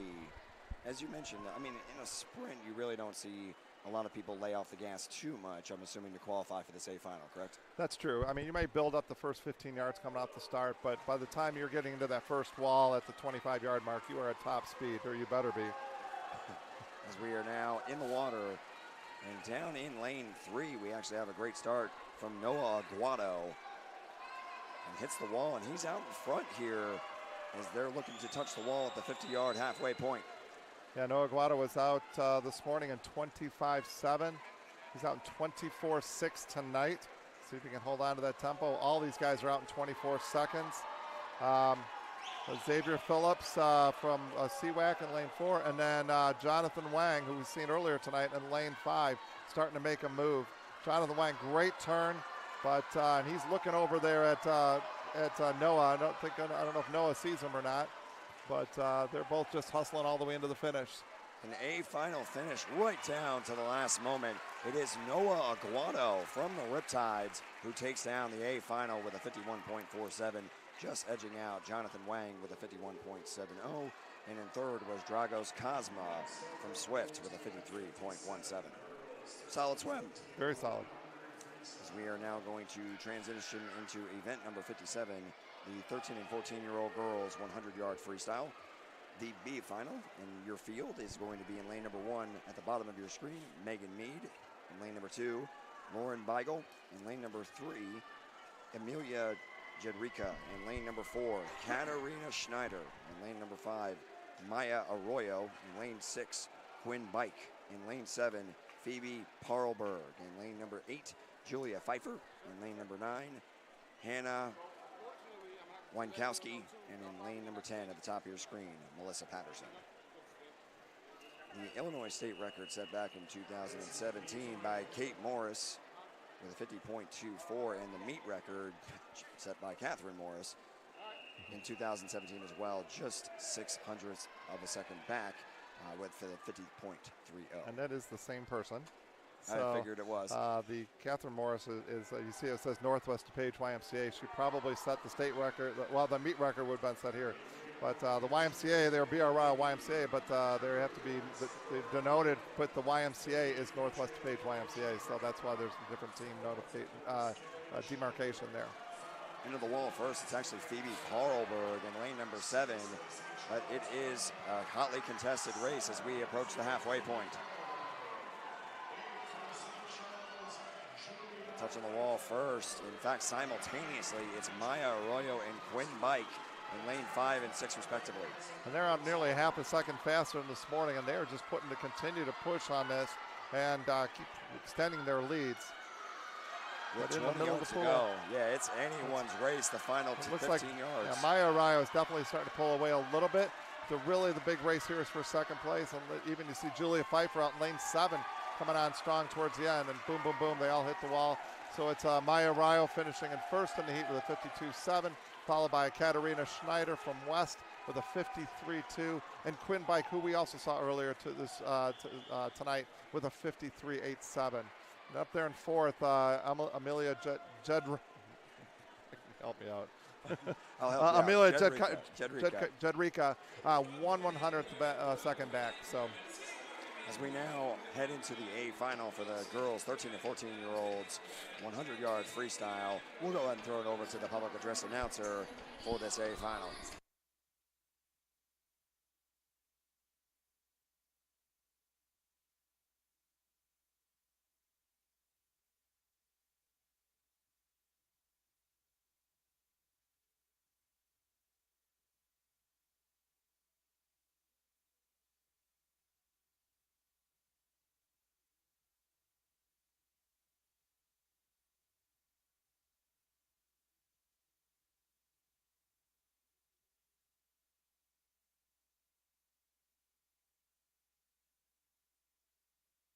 Final of event 57, girls 13-14, 100 freestyle. In lane 1, Wolfpack's Madison Semensky. Lane 2, Lions, Emily Clayson. Lane 3, Wolfpack's Julietta Tracy. 4 from Champaign Y, Sally Ma. From Champaign Y. 6 from Riptides, Leah Hayes. 7 from Delta, Molly Lubner. 8 from Riptides, Annabelle Olivo. 9 from Glenbrook, Michelle Kaner. And 10 from Wolfpack, Piper Wood Prince. you look at the lane assignments, and you see Leah Hayes in lane 6. She's been a 50.7, won a 51.4, absolutely cruised it. And so I would expect to see her really get out much, much faster than that 25.0 that she posted this morning. Angela Coe is going to have her hands full on this race. As they are now in the water. State record is 50, I'm sorry, I think you already said 50.24, meet record 50.30 by Kate Morris. It's worth keeping an eye on and reminding everybody because, I mean, we saw some 51s posted here in the qualifying time. So we got a close one here through the first 50 yards. It is Angela Coe out in front of Leah Hayes. Absolutely going for it, 100%. Something fit 24.2, 4 tenths faster this morning. Leah Hayes right behind her with a 54.5. So we'll see. This is going to be a great race. You can see Leah Hayes starting to just inch up on her, inch up on her, inch up on her. Both going to the wall together. Angela with a nice turn, maybe able to hold off Leah Hayes a little bit more. But it looks like it's going to be Leah Hayes as she starts to just inch ahead a little bit. Here we are to the finish, and it is Leah Hayes with a 50.46, just a tenth of a second off of the meet record here set by Catherine Morris. It was a great swim by both her and Angela Coe. Remember, she's only 13 years old, too, so she'll have another crack at that record next year. Angela Coe finishes in second with a 50.8. Again, a faster time this morning. Very, very aggressive swim, which you like to see. Molly Lubner, the daughter of head coach Gerald Lubner, talked about it a little bit earlier, finishes in third place with a 51.57. Great swim, drops a second from her time this morning. broke her foot earlier in the season, dropped a weight in the weight room on her foot and broke her foot, so she wasn't able to swim in the beginning of the winter season. So it's nice to see that she's back and ready to go and swimming fast again. Absolutely. Those are always kind of freaky accidents when you have something that you just drop something on your foot in a gym, trying to do the right thing and be in the gym in the first place and working on your craft. Well, I don't think freaky was the word her dad used. Probably not.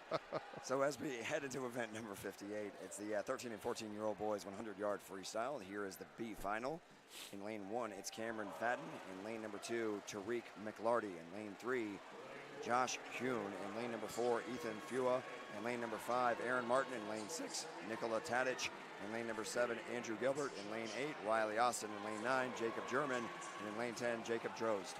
Now, Aaron Martin, 49.2 best time, went 49.6 this morning. May have relaxed a little bit too much, may have missed a turn or something, but he's out in 23.9, about where he was this morning.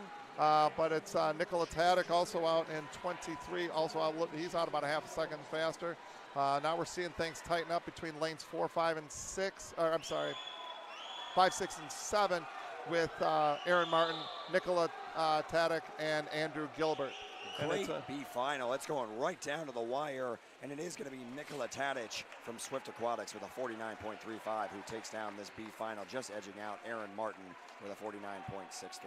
Alan Gerbil was third. Aaron Martin had to take an extra stroke at the end. They were stroke for stroke, but Aaron was that half a stroke off, had to take the extra stroke to get into the wall, and that was the difference in the race.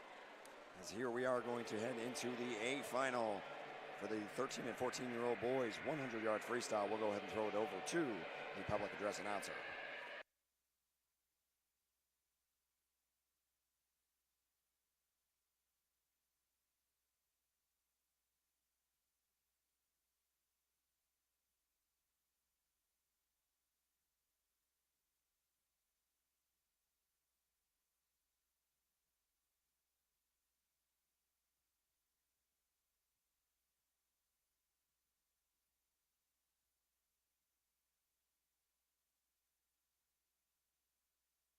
Our A final of event 58, boys 13-14 100 freestyle in lane 1 from Hornet.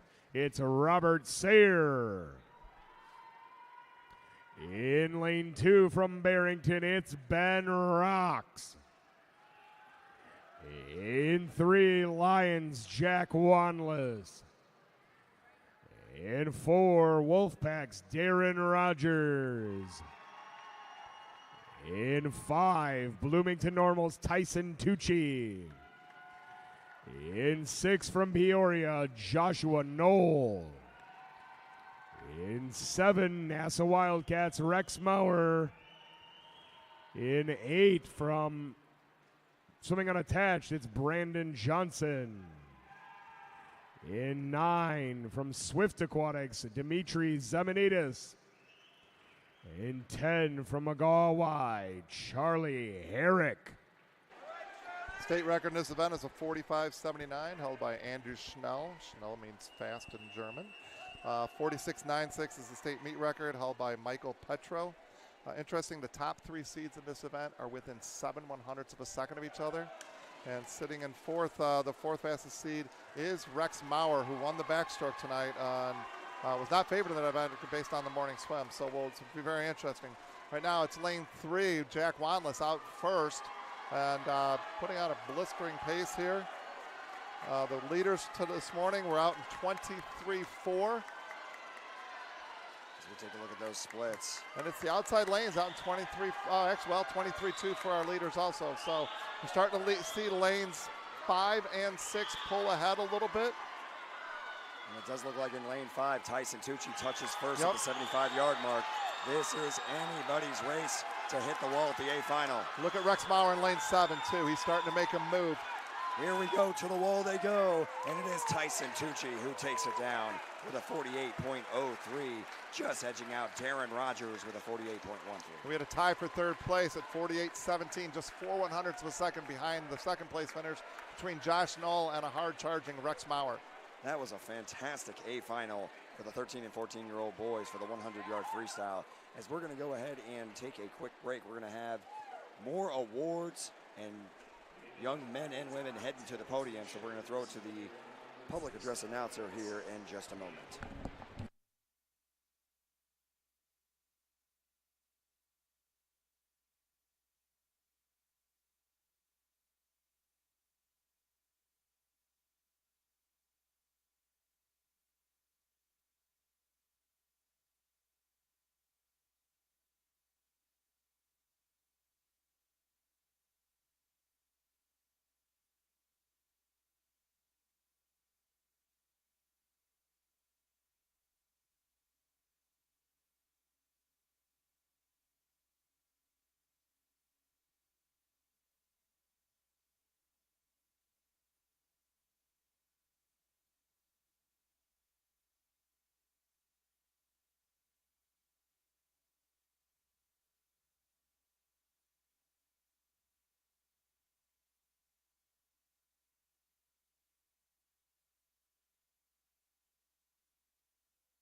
10th place from New Trier, it's Joyce Yoon.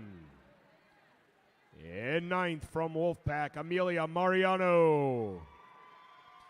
In 8th from Wolfpack, Gabriela Veliz. In 7th, Dunlap Dolphins, Ava Salverson. In 6th from Wolfpack, Renee Tan. In 5th place from Swift Aquatics, Isabella Rosenbergus. In 4th from Wolfpack, Brooke Manaki. In 3rd from Glenbrook, Sophia Samensky.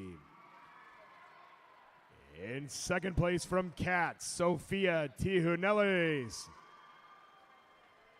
And our 2019 Illinois Swimming Girls 11-12-100 Freestyle Champion in a new meet record time of 51.74 seconds from Chicago Wolfpack, Jessica Kerpakis.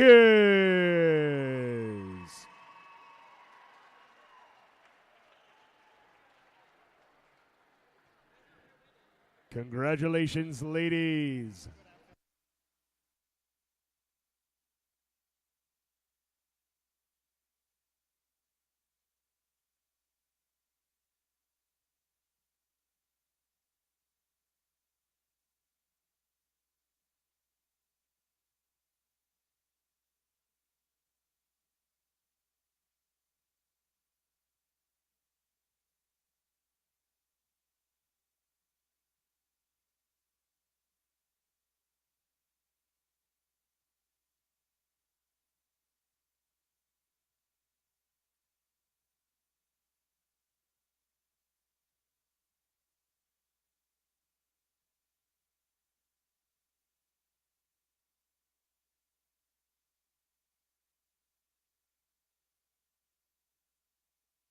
Boys 11-12-100 freestyle.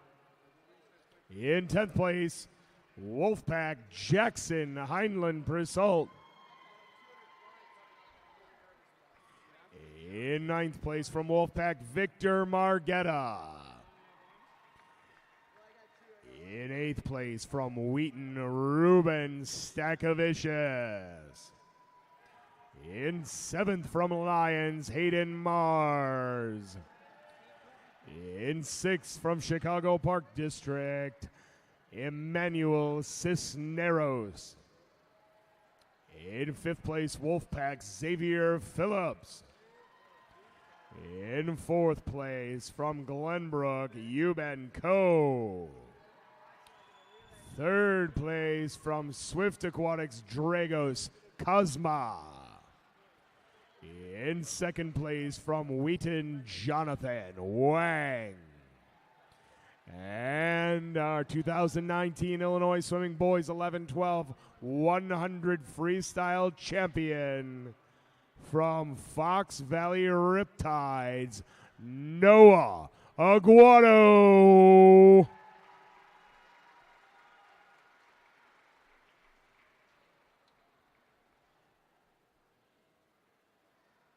Congratulations, gentlemen.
Awards for event 57, girls 13-14-100 freestyle.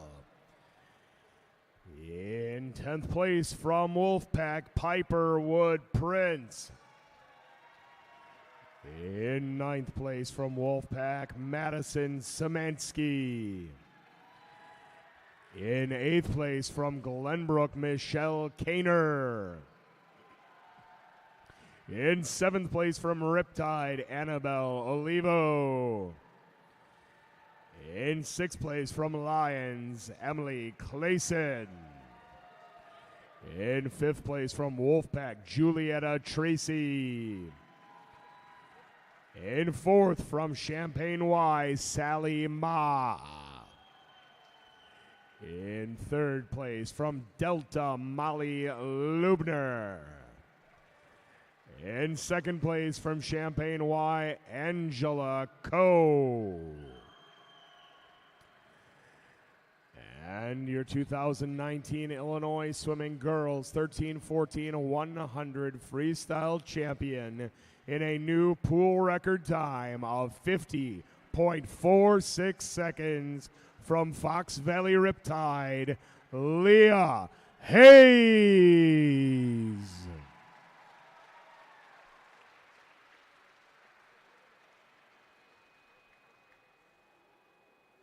Congratulations, ladies.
Place from Hornet, Robert Sayer.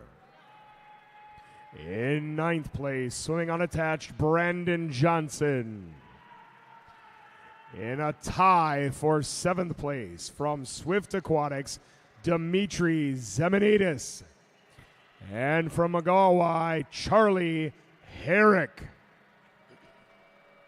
In 6th place from Barrington, Ben Rocks. In 5th place from Lions, Jack Wanless. In a tie for 3rd place from Peoria, Joshua Knoll. And from NASA Wildcat, Rex Maurer. In 2nd place from Chicago Wolfpack, Darren Rogers.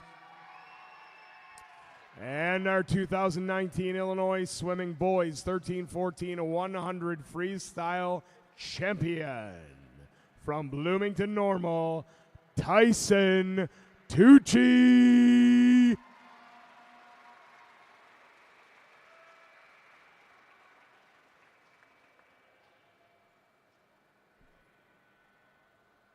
Congratulations, gentlemen.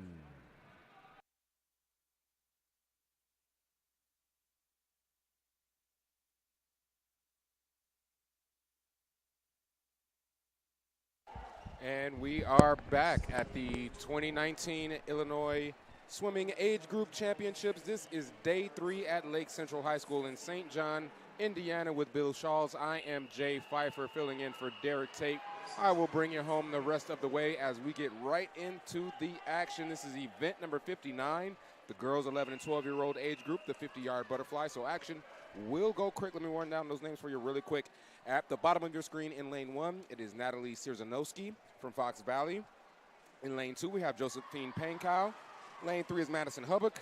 Lane 4 is Joyce Yoon. Lane 5, Allison Straub. Lane 6, Maeve Collins. Lane 7, Anya Patel. Lane 8, Audrey Zimmerman. Lane 9, Maya Matthews. And lane 10, Isabella Canny. And it's Allison Straub out with the early lead. Allison and Anya Pytel from Academy Bullets. And Anya Pytel is pulling out ahead now. Looks like Anya's going to win this heat. And it is close at the wall. It is lane 5, Allison Straub from Bloomington with a 27.66 time. Anya Pytel from Academy Bullets with a 27.79. And Madison Hubbock from St. Charles with a 28.43. As we will now move on to the A final and the pool deck. Yeah.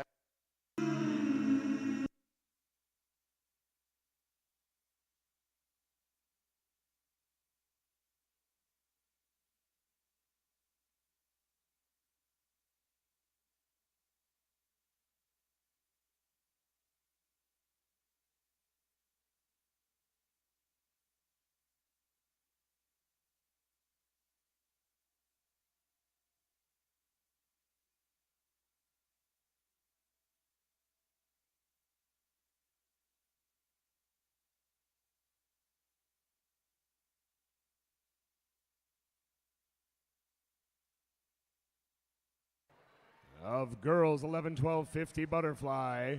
In lane 1 from Fox, it's Ruhi Chetan. In 2, Wolfpack's Kayla Duran. In 3, Peoria's Bailey Ammerman. In 4, it's Wolfpack's Brooke Monarchy. In 5, from Wolfpack, Jessica Kerpakis. In 6, from Swift, Isabella Rosenbergas. In 7, Wolfpack's Isabella Chow.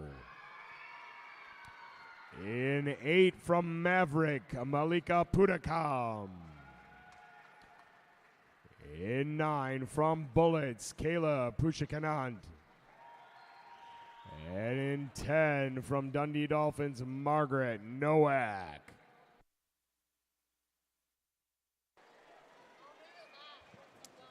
All right, Illinois State record here for the 50-yard butterfly 11 and 12-year-old girls, 25.37. Meet record is also 25.37, both set by Kate Morris in 2016.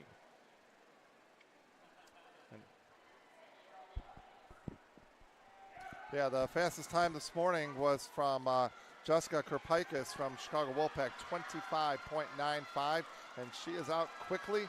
Some fast dolphin kicks. First 25 turn here. That is lane 5. A great dolphin kick. She actually took a little pause going into that wall on her second last stroke to set up for that perfect turn, and that really paid off for her. And she had some sweet and then fast dolphin kicks coming off that wall. 25.37 ties our state record and state meet record. It's the second time we've had a tie in the state record this week. So it is. Jessica Kerpakis continues to have a great final night. Yep. Isabella Rosenbergus from Swift Aquatics with a 26.62 was second, and Brooke Manicky from Chicago Wolfpack, 26.73 was third. Congratulations, Ms. Kerpakis. As we move on, again, this is quick action here tonight, Saturday finals. This is the boys now, 11 and 12-year-old, 50-yard butterfly. This is the B final. Let me run down those lane assignments for you really quickly. In lane 1, bottom of your screen, Peter Bartson from Fox Valley. Hayden Mars is in lane 2. Alexander Fredette is in lane 3. Rayburn Cole is in lane 4. Lucas Glesny is in lane 5. Luke Cackles is in lane 6. Arpan Dar is in lane 7. Jack Roten is in lane 8. Robert Hargrove is in lane 9. And at the top of your screen in lane 10 is Xavier Sohovich from Hinsdale.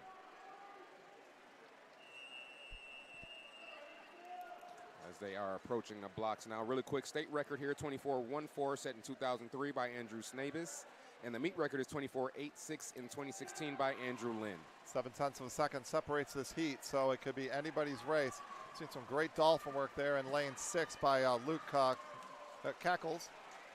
As they approach that first turn, really tight grouping now. Looks like Rayburn Call with a slight lead, possibly Lucas Glensky right next to him in lane 5.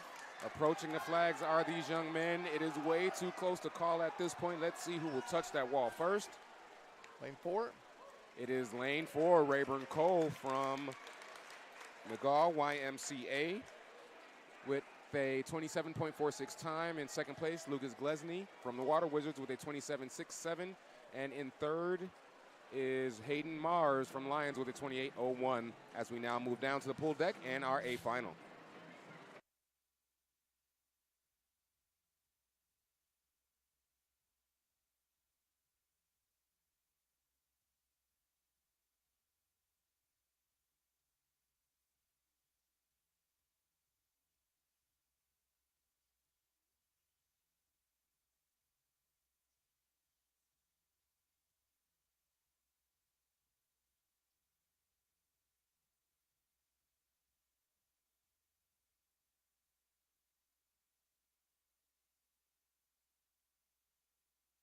Here in our A final of event 60 boys, 11-12-50 butterfly, lane 1 from West Chicago, Brady Johnson. In 2 from West, Brody Marseille. In 3 from Hinsdale, Henry Guo. In 4 from Wheaton, Jonathan Wang. 5 Riptides, Noah Aguado. 6 from Bullets, Drew Rosa. 7 from East Moline, Josiah Hoffman. In 8 from Wolfpack, Jackson Heinlein Priscille. In 9 from Champaign Y, Anders Berggren. And in 10 from Palatine, Anthony Rolkowski.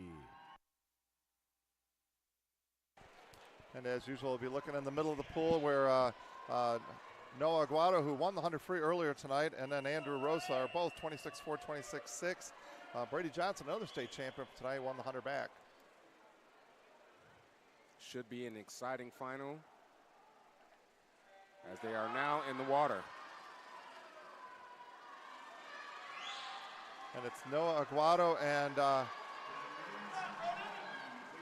Jonathan Wang getting out early. Andrew Rosa is right there with them. Noah They come Aguado off the wall. having a good turn, but right below him, that's lane 4. Jonathan Wang also as well. It will be close at the finish. It looks like it may be Aguado. It is. He will touch the first. Noah Aguado with a 25.57. Andrew Rosa just behind him with a 26.27. And Jonathan Wang, he'll touch the wall third with a 26.37. Just 400s behind there. Brody Marseille from West with a 26.42. Really came on strong at the end of that race. Noah Aguado continues having a good swim meet as well as we will move on now to event number 61. These are the girls, 13, 14-year-olds. It is the 200-yard butterfly. I'll give you those lane assignments. In lane 1 at the bottom of your screen, we have Haley Housel from Woodstock Dolphins. In lane 2, we have Annika Parkey from Patriot Aquatic. In lane 3, we have Carly Marshall from NASA Wildcat. Academy Bullets is represented in lane 4. That is Ashley Seago. NASA Wildcat again in lane 5, Annika Macy. Enya Linson is in lane 6 from St. Charles. Elise Bullman is in lane 7 from the Wolfpack. West Swim Club is in lane 8. That is Bailey Racky. Emily Schalk is in lane 9 from Maverick Swim Club. And in lane 10 at the top of your screen, we have Miss Kelly Shortle from Academy Bullets. Yeah, we come out of the 50 butterfly for 11-12s into the 200 fly, one of the most grueling races in swimming. Personally, it's my favorite event because there's really nowhere to hide in this race. If you get tired in a freestyle or backstroke, breaststroke race, you can kind of cruise a little bit and coast. You cannot cruise and coast in butterfly. So got to be really careful not to get out too fast, too early, and build up that lactic acid too quickly. Yeah, I want to conserve the energy. Now, is that in your opinion because of the type of stroke it is, of all that it entails as far as effort-wise? Absolutely. Yep. You've got it because, again, if you get out too fast, you still got to get both arms out of the water for the rest of that race, and that can be a real challenge. And right now we have lane 1. Annika Parkey out there in lane 2 with a 28.41. Haley Housel in lane 1 is right next to her too. Lane 10, Kelly Shortall is out there also with the leaders. So this is a race where the swimmers leading the first half of the race aren't necessarily the ones you're going to see finishing in the winning the second half. But this is age group swimming, so the rules can change a little bit. At the halfway point, let's check those split times. It will be a 33.13. That is lane 1, Miss Housel from Woodstock. Annika Parkey is still a little bit up in front, 33.9 for a second 50. You know, now is when this race really starts to hurt, and you'll see the swimmers start to lift their heads up a little bit higher, their hips get down. We call it going vertical, and you don't want to go to vertical in this race. But that was a good turn. Yeah, Annika Parkey looks really, really strong still. She's hanging in there. Annika Parkey again, 150 split here. Let's check it out. 33.42. Again, solid splits. I mean, she's the fastest split in the heat with a 33, so she's still swimming really strong. Yeah, she's swimming a really consistent race. Absolutely. I want to take a look at lane 5, though, making up a little bit of ground. That is Annika Macy from Wildcat. And Ashley Siegel right next to her. Annika Parkey's definitely got a little bit tired. We do have a hand up for a disqualification. I don't know what that is right now. Okay, we might have to check that out later as they approach the wall. It will be Annika Parkey touching first with a 210.77. Ashley Siegel in lane 4 with a 212.6. And coming in third, that is lane 8, Bailey Racky with a 212.79. As we will now move on to the pool deck in our A final. And the 200 butterfly, in a race like that, if you see a disqualification late in the race by a turn judge, the swimmers must touch the wall with both hands simultaneously. If they stagger their hand touch a little bit, I'm using my hands even though you can't see me. If they stagger their hand touch a little bit, then that can be a cause for disqualification. Okay, so we'll have to check that, and maybe we can get that information back to you again. But now down to the pool deck and our A final.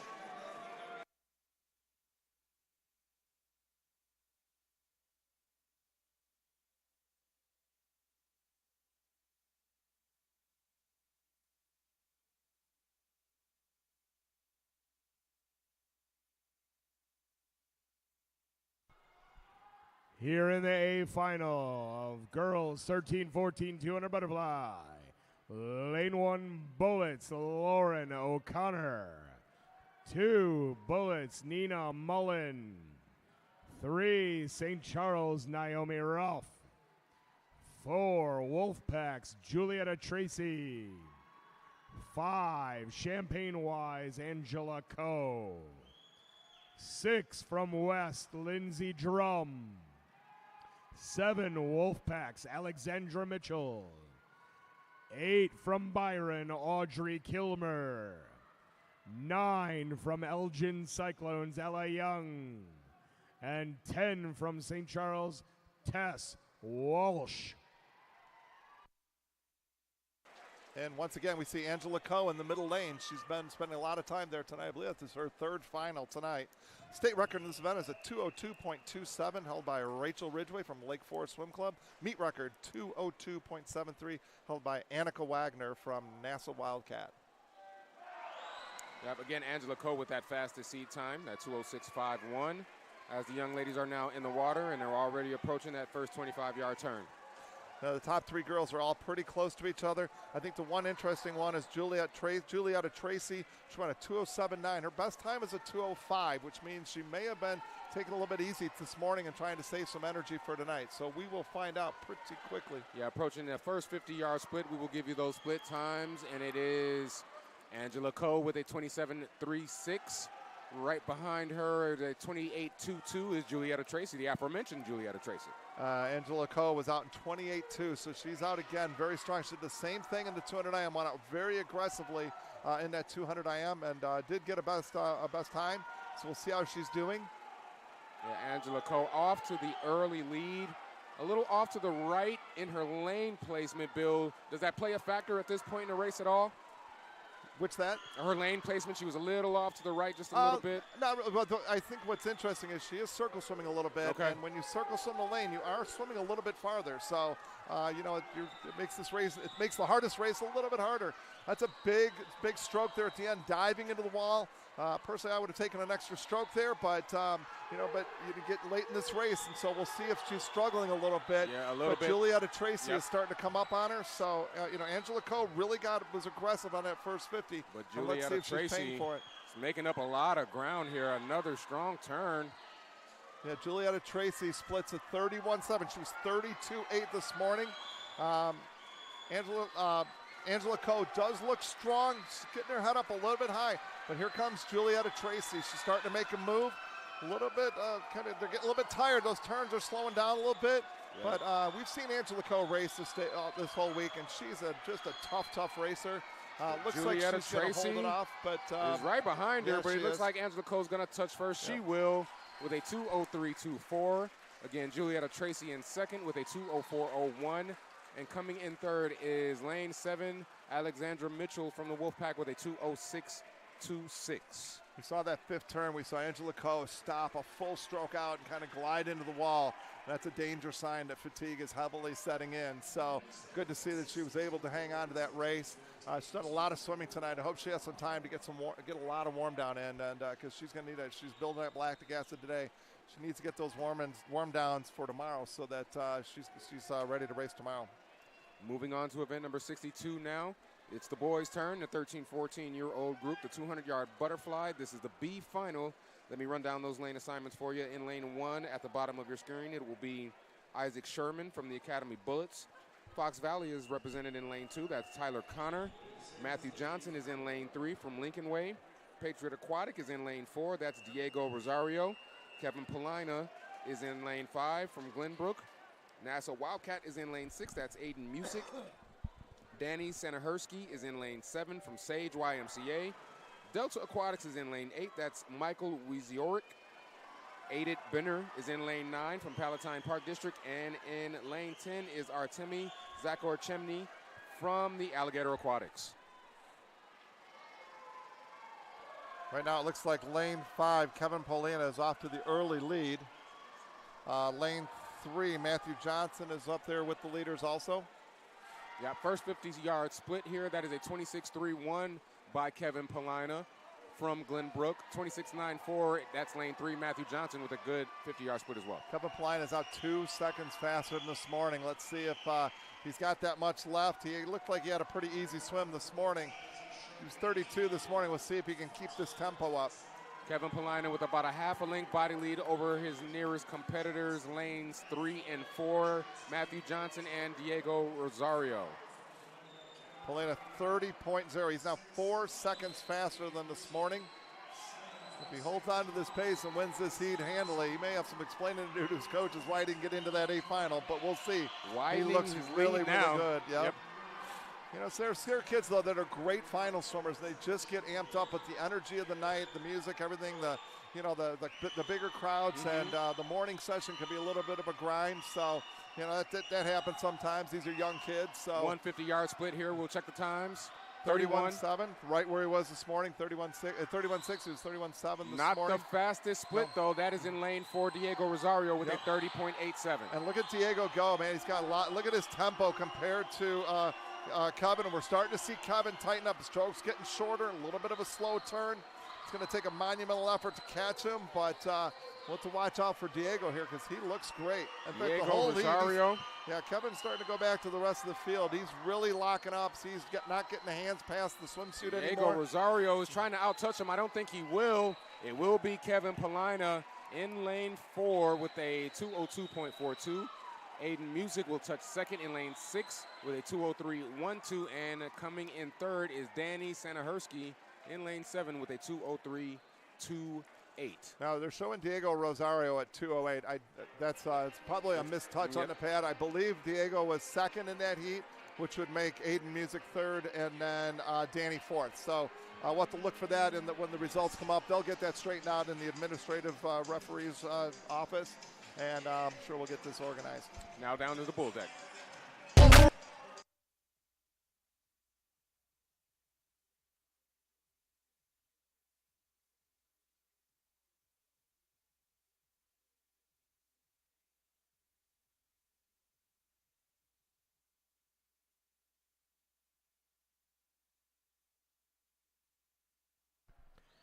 Here in the A final of event 62, boys 13-14 200 butterfly. In lane 1 from Flying Fish, Milo Balzer. 2, St. Charles, Kane Kriz. 3, Mundeline's Michael Weraki. 4, from Bullets, Sean Wayner. 5, NASA Wildcats, Sean Sullivan. 6, Peoria's Joshua Knoll. 7, Mavericks Jaden Gamilla. 8, Champaign Wise Jake Regenwetter. 9 from Waves Joshua Fujimoto. And 10 from Express Aris Buzius.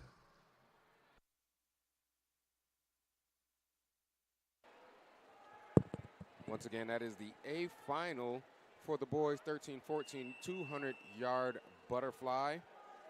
Illinois record here is 151.25, set in 2005 by Andrew Snabes. Meet record is 152.23. That was set in 2013 by Daniel Hine. Of course, that fastest seed time in the prelims is 158.76. That is Sean Sullivan in lane 5 as the young men are now approaching their first turn. Sean Sullivan this morning out in 25-3, and he's got the early lead right now. Again, this is a very grueling race. If you get out too fast, as we saw in the last heat, we saw Kevin Polina struggle. He ended up winning that heat, but that last 100 was hard, and that's kind of the price you pay for being aggressive. 25-5, Sean Sullivan on that first 50-yard split. Behind him with a 26-2-4, that is Joshua Knoll from the Water Wizards. And that's actually a couple tenths slower for Sean, but I don't think that's a bad thing for Sean Sullivan to go out a little bit slower, because that should give him a little bit more energy in the night. And when you're swimming at night, going out slower, when you, all that energy and that the hype of the parade and everything. So I think he's probably in really, really good shape. Another split time here, 29.95, sub 30 for Sean Sullivan. So 29.9 that's he's 0.3 of a second faster than this morning. And so, now that's a really good sign. He was a little bit slower on the first 50. Now he's really showing to pick up the tempo. That's a great sign for Sean. Yep, and Sean Sullivan with about a body length lead now as they're approaching another split. A really good grouping for second right now, though, as well. Joshua Knoll looks really strong for second place right now. Again, for Sean Sullivan, 30.3. That's 2 seconds faster than this morning. He was 32.8, almost 2 seconds faster. He looks great. But look at Joshua Knoll now. Yep. Joshua Knoll split to 31.8, but he's starting to come on too, as is Sean Wayner from Academy Bullets. And also out in lane 7, that's lane 8 is that Jaden Gamilla? Yep, lane 7. Okay, yep. And then lane 8 also, we're seeing Jake Regenwetter, who also won an event earlier. So it is Sean Sullivan, 156.5 off the record pace, but 2 seconds faster this morning. And again, he went out 0.2 slower, and I think that really helped him set up to be that much stronger at the end of the race. Jaden Gamilla finished in second place, and our third place finish, Jake Regenwetter. As we will now take a brief break in the action, we will have some awards coming up for you. We'll be right back with event 63, the girls 11 and 12-year-old 200-yard breaststroke.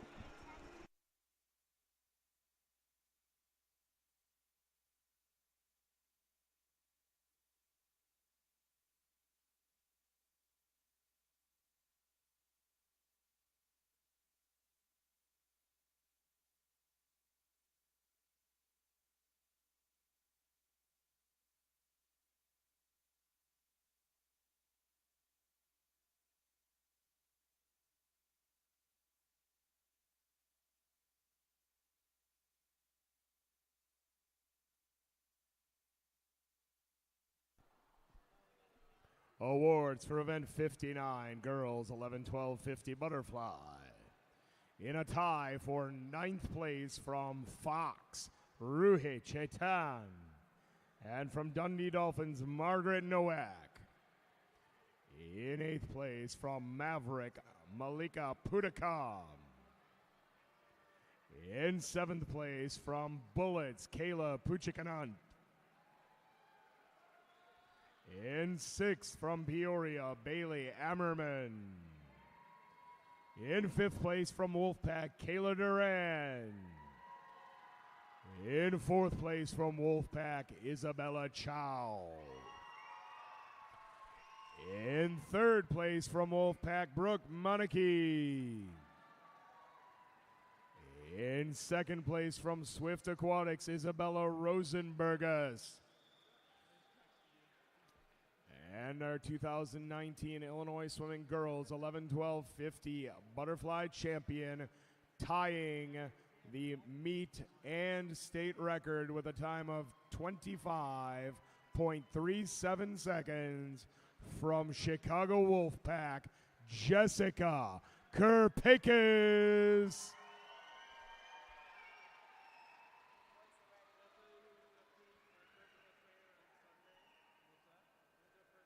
Congratulations, ladies.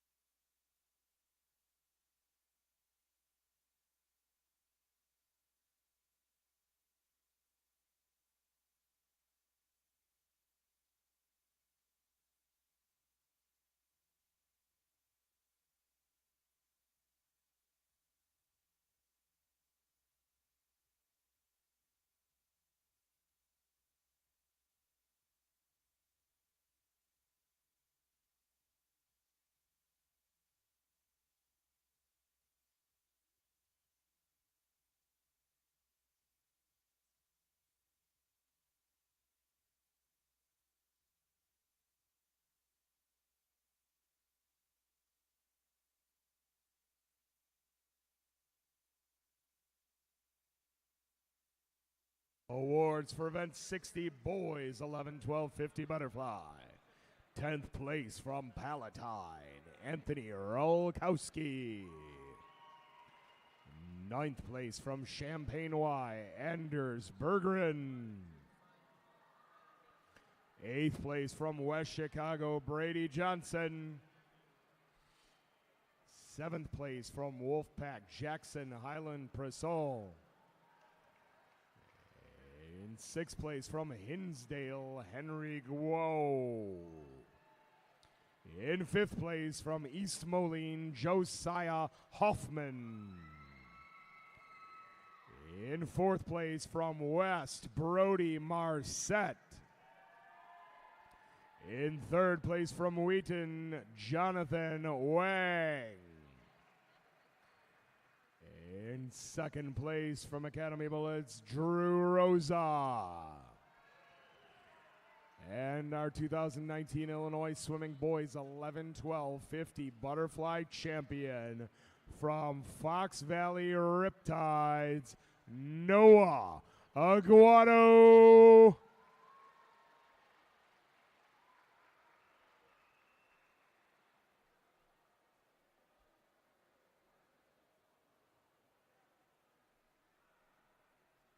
Congratulations, gentlemen.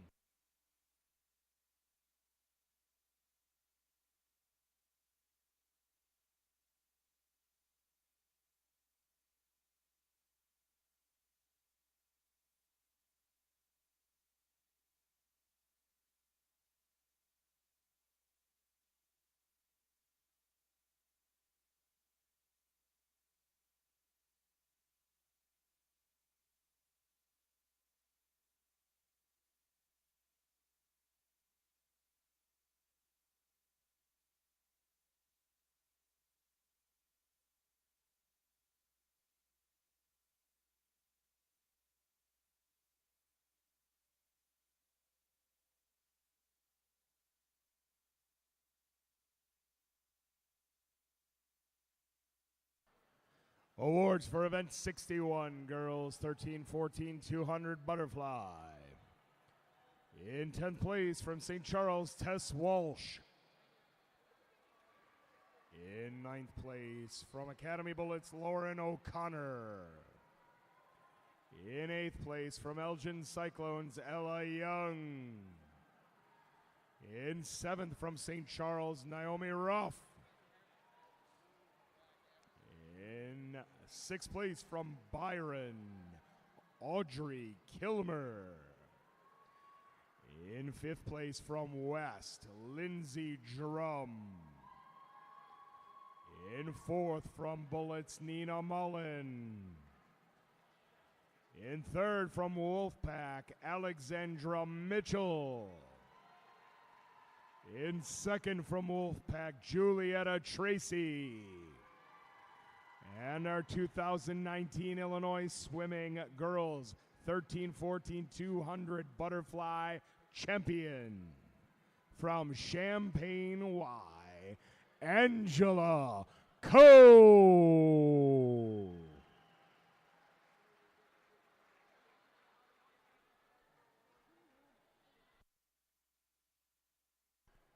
Congratulations, ladies.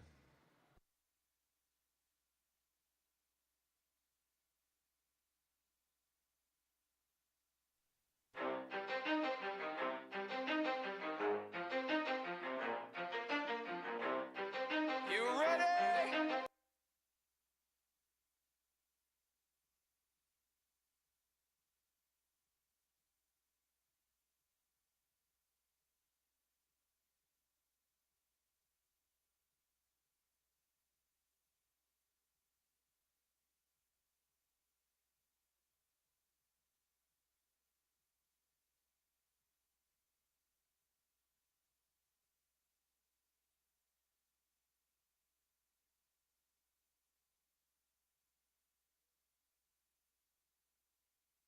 $200 butterfly. In 10th place from Express, Eris Buzius. In 9th place from St. Charles, Kane Kriz. In 8th place from Flying Fish, Milo Bolzer. In 7th place from Peoria, Joshua Knoll. In 6th place from Waves, Joshua Fujimoto.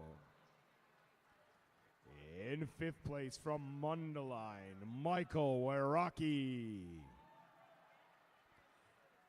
In 4th place from Academy Bullets, Sean Wayner. In 3rd place from Champaign Y, Jake Regenwetter. In 2nd place from Maverick, Jaden Gamilla. And our 2019 Illinois Swimming Boys 13-14 200 butterfly champion from Nassau Wildcat Aquatics, Sean Sullivan.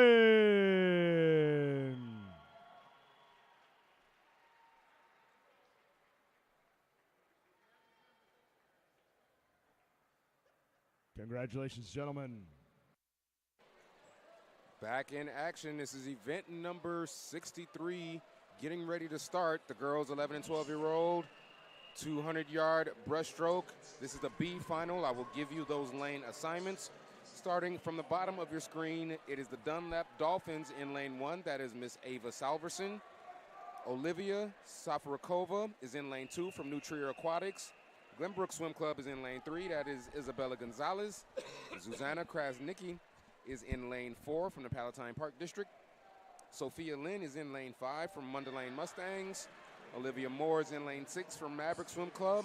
The McHenry Marlins are in lane 7, represented by Bryn Kleitch. Maya Dobry is in lane 8 from Palos Orland. Brooke Witt is in lane 9 from the Wolfpack. And Lions Aquatics is in lane 10 at the top of your screen. That is Madeline Walsh. Yeah, much like the 200 butterfly, this is a race you definitely want to build up. State record in this event is a 2:17.1 by Alyssa Finn. Meet record is 2:21.8 by Aaliyah Hayes. I think we recognize that name. Yeah, we do. 33.7 is the opening split by Sophia Lynn, and that's 2 seconds faster this morning, so she's definitely getting after a little bit more.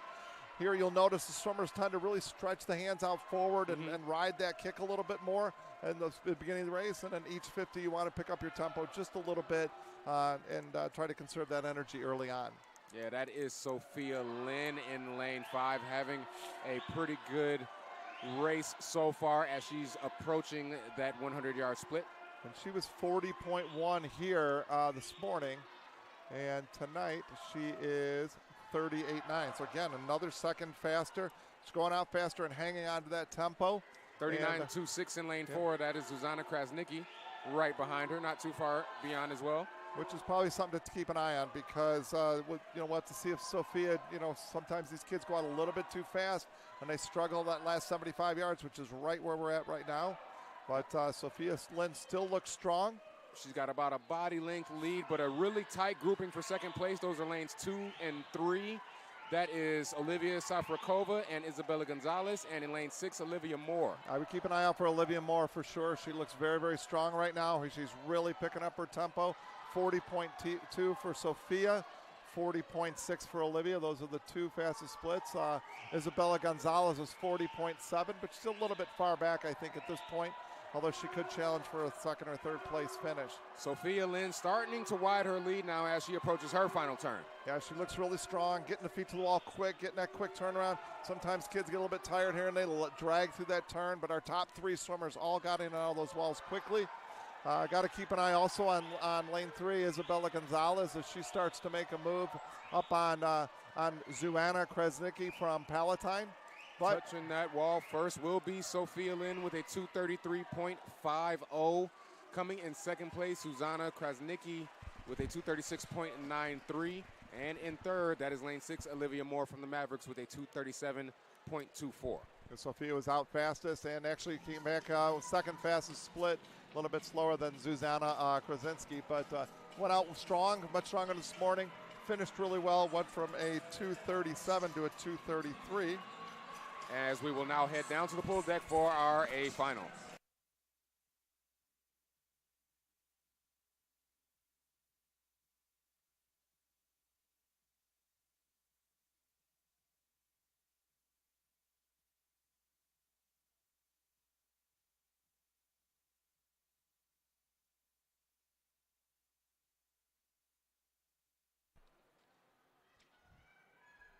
In lane 1 here in our A final from Fox, it's Rui Chetan.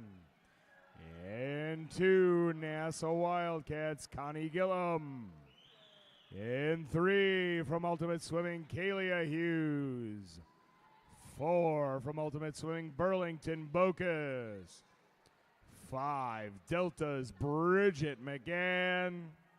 6, from Wolfpack, Kayla Duran. 7, Glenbrook's Rachel Kravtsov. 8, from Coho, Erica Ilkew. 9, McHenry Marlins, Avery Kleik. And 10, New Triers, Madeline Orr. This is an interesting event for another reason, too, because the 11, 12-year-olds during the season don't normally swim the 200s of stroke necessarily. Okay. So they don't get a lot of opportunities. So even though we saw a lot of best times this morning, I still anticipate that we'll see some more drops coming tonight. Your lane 5, that is the fastest preliminary time, Bridget McGann from Delta with a 220.83. And that broke the meet record held by Leah Hayes of 221.8. She's still a little bit off the record of 217. And so we'll see how this race shapes out. Bridget McGann and Kayla Dunn were both out in 31. Kayla Duran was actually out a little bit faster than Bridget McGann this morning. Approaching that first 50-yard split. And it looks like the same is going to hold true here. That is Kayla Duran with a 30.60. Right up behind her is Bridget McGann in lane 5 with a 31.19. Both girls a little more than a half a second out faster than their morning swims. So this will be really interesting. Kayla Duran and Bridget McGann both having strong meets. And as these girls are tearing after this race, now you see these underwater pulls by Bridget McGann. Yeah, that's a great underwater pull, and that saves energy because she's not swimming at that moment. She's stretching and gliding, and so we shall see. I think it'll be interesting here. Halfway point now, 34.11 by Kayla Duran in lane 6, 34.49 on that last 50-yard split by Bridget McGann. Kayla Duran did outsplit Bridget McGann, but the difference between the two splits is tightening. This is where we see if the state record holder now, Bridget McGann, can bring this race back. And as you see, she's pulled up alongside now of Kayla Duran. This is going to be a dogfight down to the finish. I'm sure they'll see each other at the turn. 150 mark here. It is a 35.21 by Bridget McGann, 36.29 by Kayla Duran. It's a big drop there. That's a huge third split, and we saw was that Kayla Duran, Kayla Duran just drop off a little bit more than Megan did on that split. So, and now we see Megan starting to pull ahead. But Kayla Duran's a racer, so we'll see. And then she got a good look at Bridget on the turn, but we'll see. But Bridget McGann's underwater pullouts have really been the difference in this race. Both girls racing hard to the finish. But really, it's the underwater pullouts of Bridget McGann that's going to win this race for her. Last 5 yards, Bridget McGann with a beautiful comeback, and she will touch the wall with a 217.73. Kayla Duran in second place with a 217.38. And that is a new Illinois state record also. So she broke the record held by Alyssa Finn from going all the way back to 2004. Kayla Duran, 217.38, right at the old state meet record time. So, or actually under the old meet record time. So we saw some really good swims here. And, to have two girls go under the state meet record time is pretty impressive. And our third place swimmer, we really didn't talk too much about, was Burlington Bucos from Ultimate. Had a really, really nice swim also, 225 from her 226 in the morning. Yeah, congratulations, Bridget McGann. As we are moving on now, this is event 64. The boys, 11 and 12-year-old, 200-yard breaststroke. I will give you those lane assignments. In lane 1, this is the B final. Andrew Laborovich from Cats Aquatic. Glenbrook Swim Club is in lane 2. That's Euban Co. Lions Aquatics is represented in lane 3 by Jack Dillon.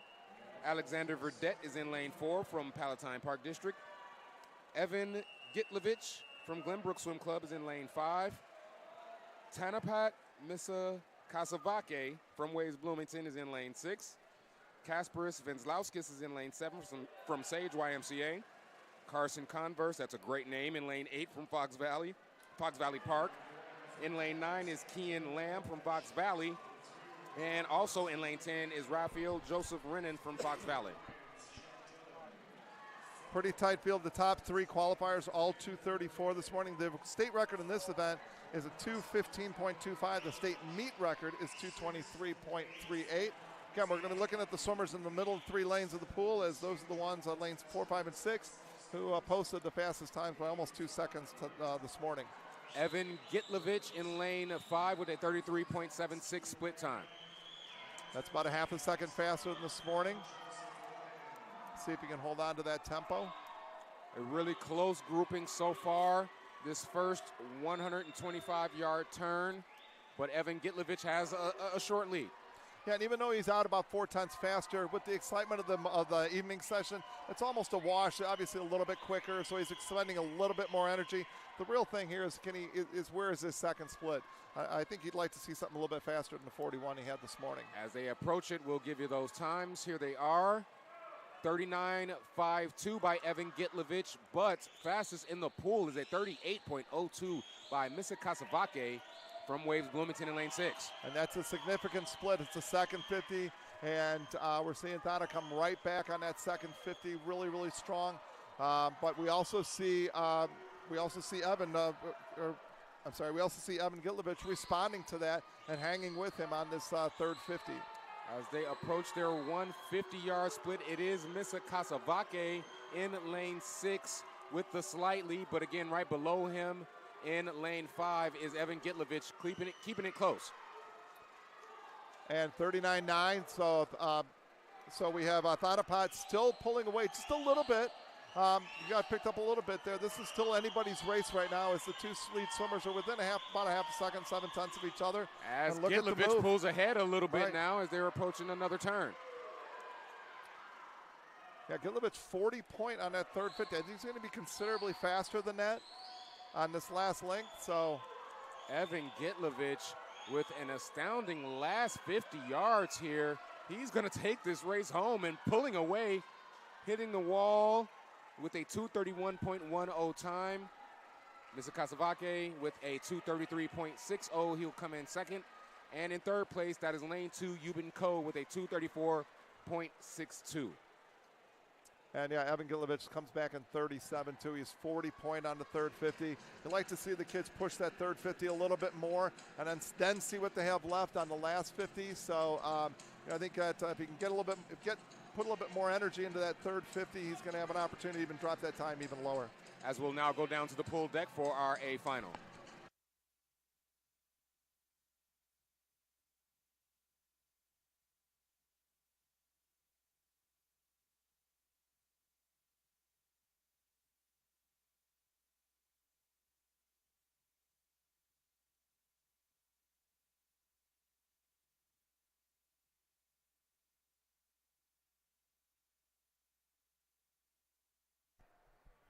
Here in our A final of event 64, boys 11-12, 200 breaststroke. In lane 1 from Bullets, Michael O'Connell. In 2 from St. Charles, Kyle Algrim. In 3 from Glenbrook, Henry Chen. In 4, Homewood Flossmoor's Mitchell Niemek. In 5 from Ultimate Swimming, Jeffrey Howe. In 6 from Bullets, Drew Rosa. In 7 from Bullets, Thomas Adamitis. In 8 from Glenbrook, Clark Simpson. In 9 from Hinsdale, Eric Wang. And in 10 from Hornet, Matthew Vatev.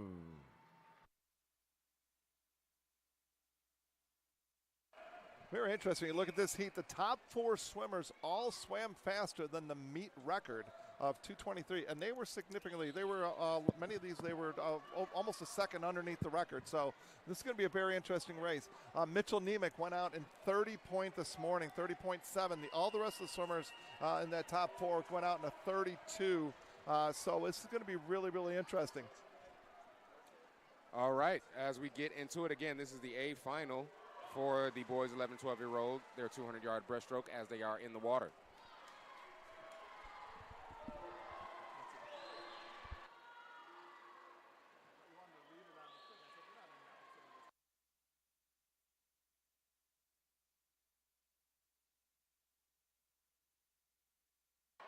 So here we have Mitchell Niemek again, just like this morning, going out really, really fast. He was out in 30.7 this morning. First 50-yard split here. 29.96, and it's kind of hard to tell because these kids don't swim this event very much. So was he, his second, third, and fourth 50s weren't quite as strong as the rest of the swimmers in the field. So we'll see if it's just a little bit different strategy, still going after it. So we see Jeffrey House now, Hughes starting to move up alongside, as well as Andrew Rosa. Those two are starting to make their move, and we'll see if those two can catch. Will catch Mitchell on the second 50, and it looks like they're going to. 100-yard split coming up now. Let's check those times. It is 34.83. That's lane 5, Jeffrey Howe from Ultimate, and 35.33, Andrew Rosa in lane 6. Jeffrey Howe and Andrew Rosa both faster than this morning. So is Mitchell Niemek. And so we'll see if Mitchell can hang on. See Mitchell starting to shorten up a little bit. So he looks like he's just having a little bit of trouble. Cut off that underwater pull too. But he's still in there racing. And but right now I got my eye on Andrew Rosa in lane 6. He's starting to close a little bit of ground, I think. This is going to be Jeffrey Hugh and Andrew Rosa. 150-yard split is 35.76 from Jeffrey Howe, 35.8 by Andrew Rosa. Andrew Rosa had a really, really nice pull out there and started to make a little bit of gain. But Jeffrey Howe seems to have just a little bit stronger leg drive at this point in the race. But Andrew Rosa, I wouldn't count him out. He's still coming on strong. Yeah. Andrew, so you see Andrews making up that distance, but boy, right away, boom, those kicks are really driving Jeffrey Hugh forward. And it's going to be Jeffrey Hugh with a well under the state meet record, just off the state record, his time of 27.29 is a couple seconds off the state record. Andrew Rosa finishes in second with a 2:19.13. Mitchell Niemek hangs in for third place with a 2:20.6. And which, for Mitchell, that's 2 seconds faster. He was very, very aggressive on the race, paid for it on the second half, but he got a best time by 2 seconds, so that's awesome for him also. And then we have Thomas Adamitis finishing in fourth. All 4 of those guys under the state meet record this morning. Congratulations, gentlemen. We will now have a brief break in the action and move on to some awards. We will pick it back up with the girls 13 and 14 1,000-yard freestyle.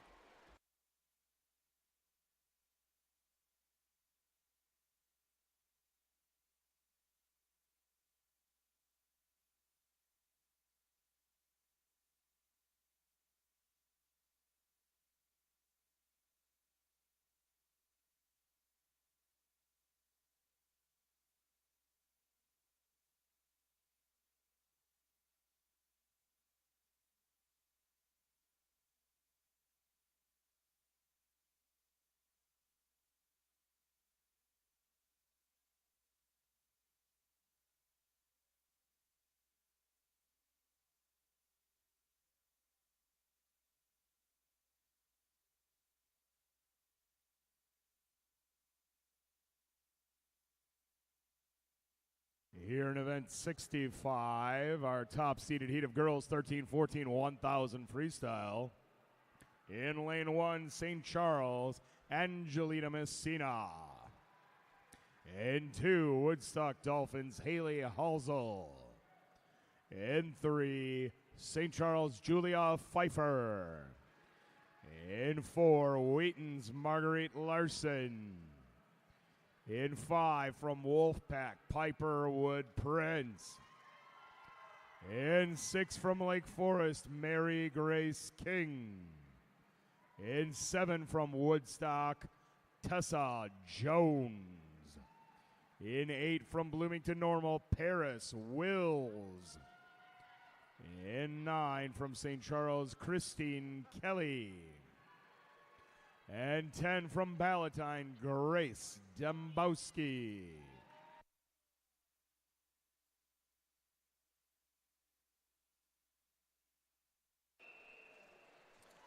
The women's 1,000 freestyle. They wish it was 100. It was the women's 13-14 thousand free. This is a time final event. So we had 10 girls that swam this morning.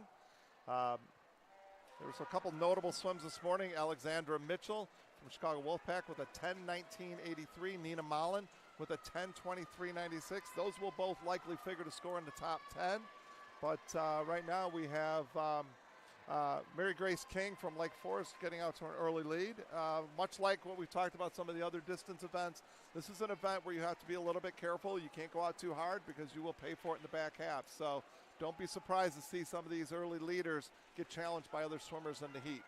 Now, Bill, I am a novice swimmer at best. I will admit that to you on this broadcast. But how impressed for you, I say that to say, how impressed are you by these 13 and 14-year-old girls swimming these long distances? It's really got to be absolutely an incredible feat. And also, these girls are now swimming the 1,000 and the mile in the same meet, which we didn't used to do.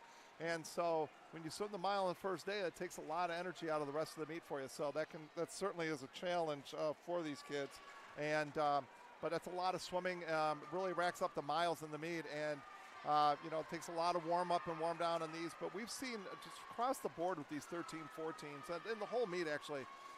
This is a fast pool. It's nice and deep. It's 8 feet all the way across. It's about 4 feet at the turn end, but where you're doing your starting, you've got nice wide lanes. You've got gutters that suck the water down so they're not splashing back and making waves. And I think that with the tech suits and things like that. But we've got a really good group of kids coming through the state right now at almost at every level, 11, 12, 13, 14. And we're seeing a lot of state records, a lot of state meet records. 4 swimmers break the state meet record in the 200 breaststroke, where you get 4th place today. Last year you'd have been 1st. So right. Very, very impressive. These girls are chasing a meet record of 9:54.42 held by Melissa Pish in 2014. Melissa, if you ever saw her swim, was a machine. She could just hold splits all day long, and so we'll see how these girls do. For them to go under 10 minutes, they needed to be holding at this point in the race. They still needed to be holding 29s and 30s, low 30s. So doesn't look like they're on the pace at this point. But I do tell you what, that is lanes 5 and 6, I believe. These young ladies are pretty much swimming stroke for stroke right with each other. Piper Wood Prince in lane 5, Mary Grace King in lane 6. Absolutely, and both talented swimmers. Both of these girls have a lot of big meet experience. And I would look to see them, they're within a 1/10 of a second. You probably see those splits. So you see Piper at 31.00, Mary Grace King at 31.1. Wouldn't be surprised if you saw just the opposite. In a distance event, you see the kids, they're watching each other, racing each other. Someone gets a little bit ahead, the next person jumps after it and gets on it, and then all of a sudden they have the little bit faster swim. And we're seeing that right here. Grace King was a little bit behind before. Now she's surging a little bit ahead. It's going to be a very tight race all the way through. It really is. Coming up on another split time, 31.14. Piper Wood Prince in lane 5. Mary Grace King, 0.02 of a second with a 31.16. And they're both within 0.3 of a second of each other. I would anticipate we're going to see this the entire race. Now they're approaching another turn, Bill, and for those who may not know watching at home, can you explain what those young people are at the other end of the pool holding the numbers down are? Sure, they're showing them how many laps they have completed. So this race, the 1,000, is 40 lengths of the pool. These girls have just finished their 14th length. They're going to come down and see the number 15. So the counters, and the other thing about the counters is that the coaches will tell the counters, give them little signals. A lot of times you'll see these two girls in the middle, the counters are being held perfectly still. That means these girls are on pace. We don't want to rattle them. We don't want to get them moving. You see some of the girls that may be farther behind, you might see some shaking of those things, shaking of the lap counters. Okay, so a little signal from those helpers at the other end. I did not know that. That is great information, by the way. Approaching another split, 30.88 by Piper Wood Prince, 31.02 from Mary Grace King. And they are literally eyeball to eyeball racing right now. We were talking about the counters earlier. I saw one of my coaches from our team telling someone to hold the counter sideways, and I'm like, what does that mean? That means they're not going strong into their turn. So God only knows what upside down means. But well, let's hope we don't see that in this 1,000-yard free. Again, these two young ladies, those are lanes 5 and 6, Piper Wood Prince and Mary Grace King.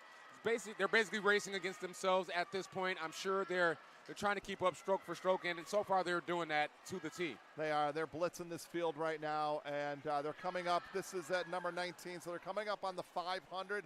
This is the midway split of the race right now, looking that they're going to be right around a 5:03, 5:04 at this point. Probably close. I think they'll both be around a 5:04 here, which is a really good pace. If they maintain this pace, that I think wouldn't be surprised to see them both get under 10 minutes and 10 seconds.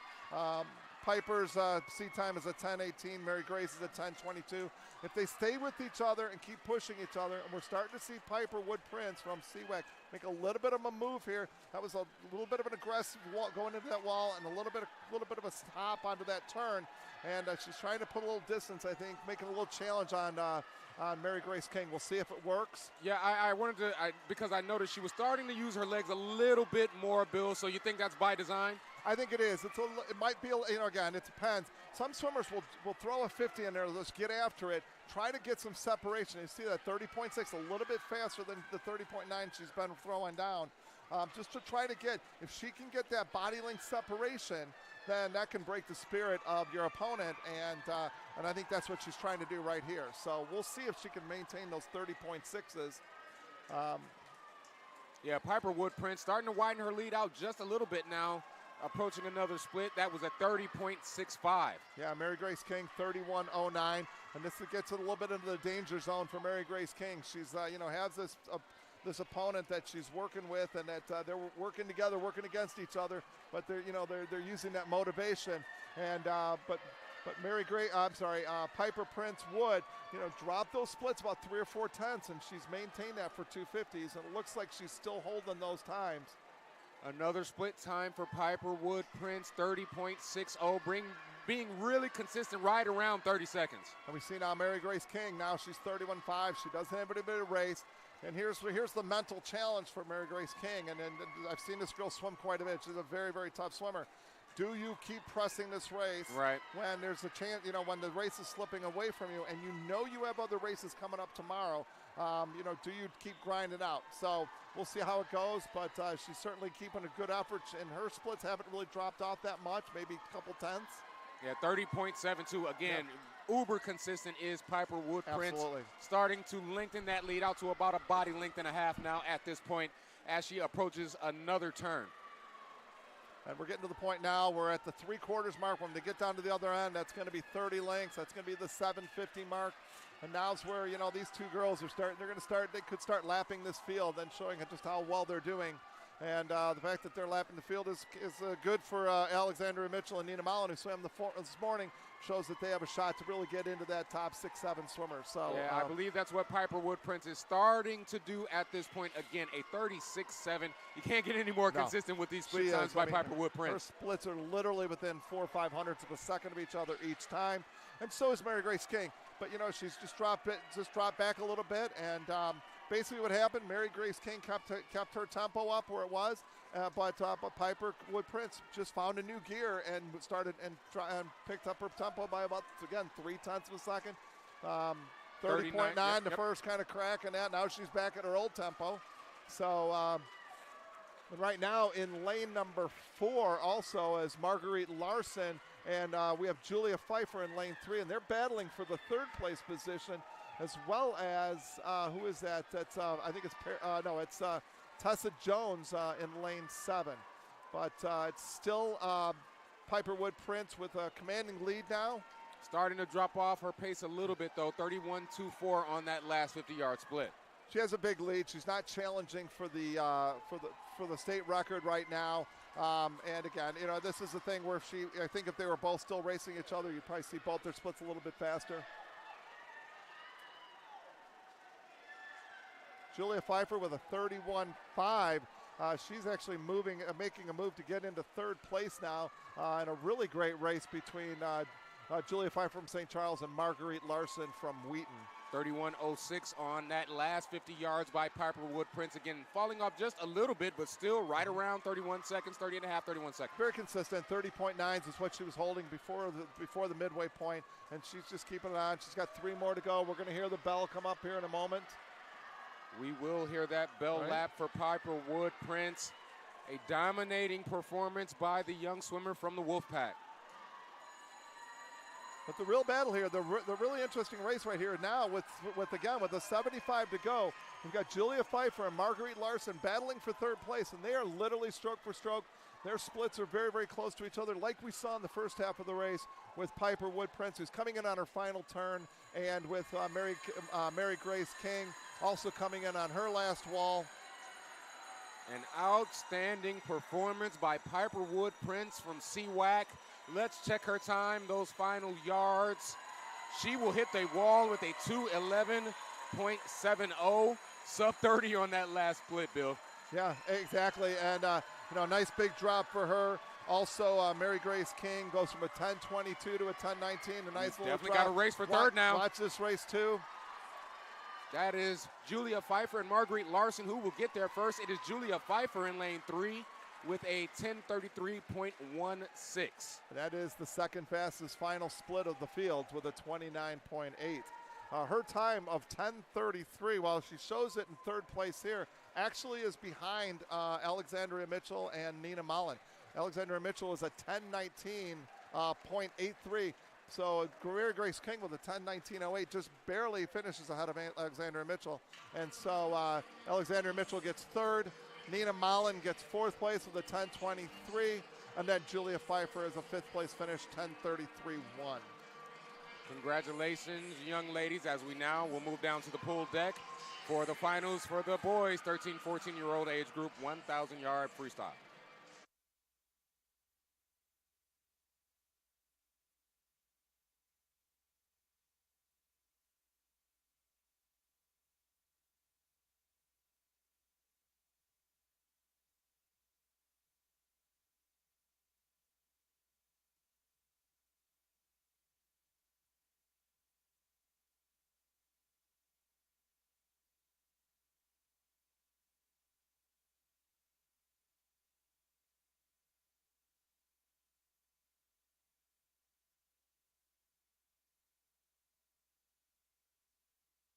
Two from New Trier, Graham Wilson.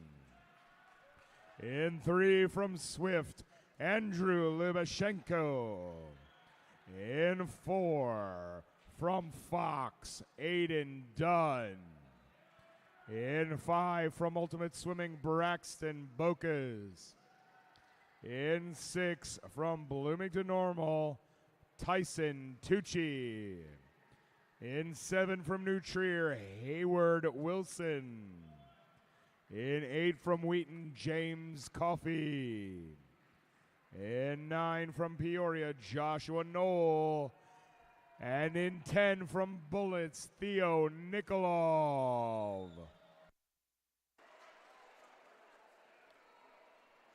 Theo Nikolov egging on the crowd, trying to get some love there. Yep, nothing wrong with that from the young man.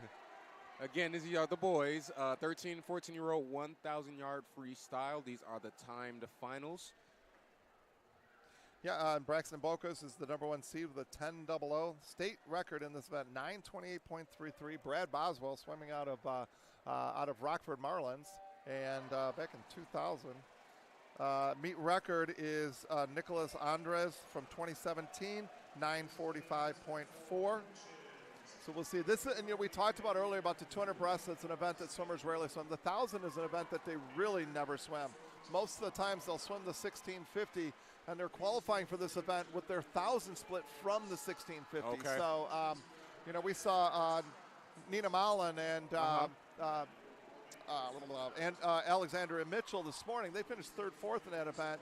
Nina Mallon won the mile on the first night, and so we see that these guys, had they all swam, had more chance to swim that 1,000, probably would have had a little bit different heat there. Right. Would have been interesting to see that dynamic. Yep. Right now we have Braxton Bocos, who is. That is lane 6. like he's- Actually, Tyson Tucci with the lead. I'm sorry, Tyson Tucci, 52.2, 27.4. He is definitely going after this race. But again, this is distance, so we'll keep an eye on Mr. Tucci and see if he'll have enough for the finish. This is going to be really good or really bad. So we'll see. Hopefully we're going to pull for Tyson Tucci and hope it's really good for him. But this is a very, very aggressive first 150 yards. And we'll give it that split time as Tucci approaches. 28.79. 29.12 in lane 5. That's Braxton Bocas. To give you an example of how fast he's going right now, to go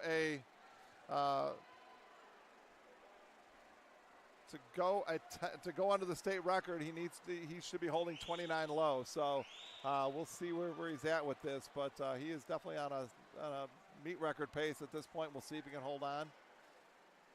29.08 on that last split from Tyson Tucci. And we're seeing the split start to creep up. Every split just getting a little bit slower, so he's still looking to find his rhythm.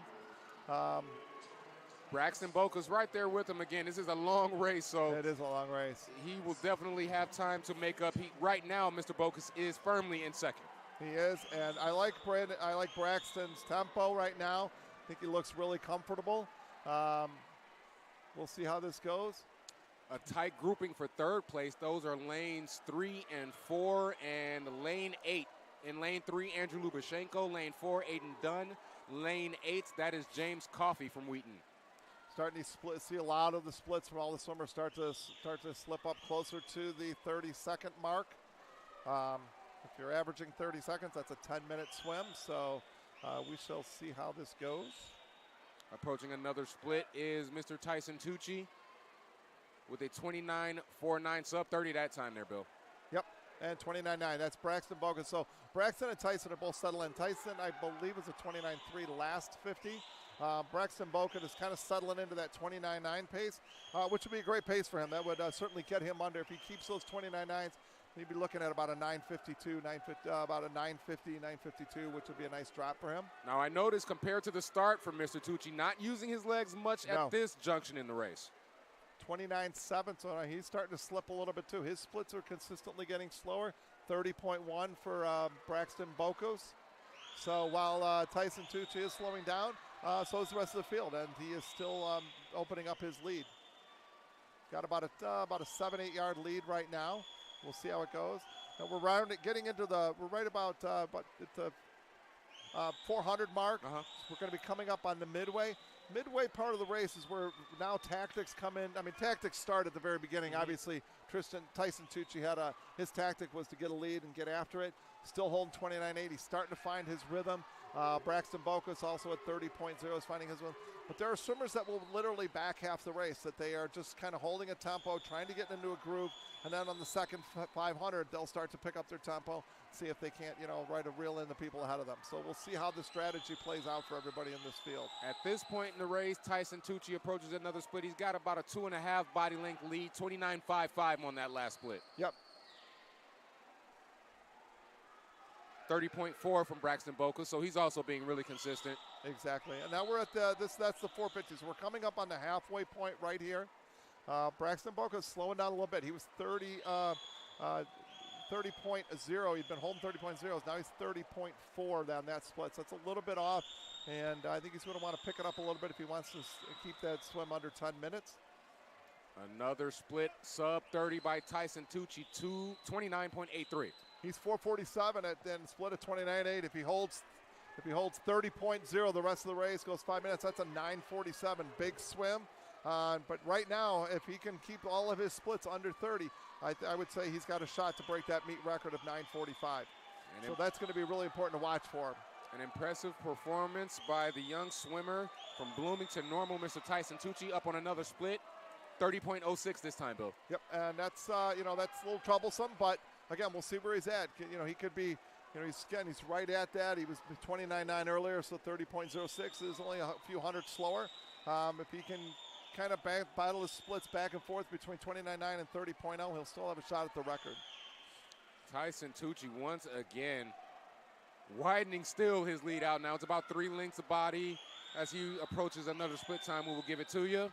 Braxton Bocos 30.5 on that last 50, and we saw we're looking at Aiden Dunn from Fox. He was 30.6 from Bocos, 30.5 for Aiden Dunn of Fox, and 30.7. So Aiden Dunn of Fox is chipping away slowly at that second place finish. He is. Aiden Dunn having a great swim. As coming up on another split is Mr. Tyson Tucci, sub 30. Not quite this time. Yeah, now he's getting further and further away from that record at this point. He really needs to get back under 30 or keep him right at 30. Should expect to see a 28 coming home at the end or something like that. Put the kick on if he thinks he's close to the record. And so we'll see on that. But again, we're kind of keeping an eye on Bocos and Dunn in that third place race. And also, we haven't mentioned James Coffey from Wheaton. But James is 30.6, and he's also kind of jumping back into this race a little bit. Tyson Tucci approaching another split time. That time it was sub 30, 29.91.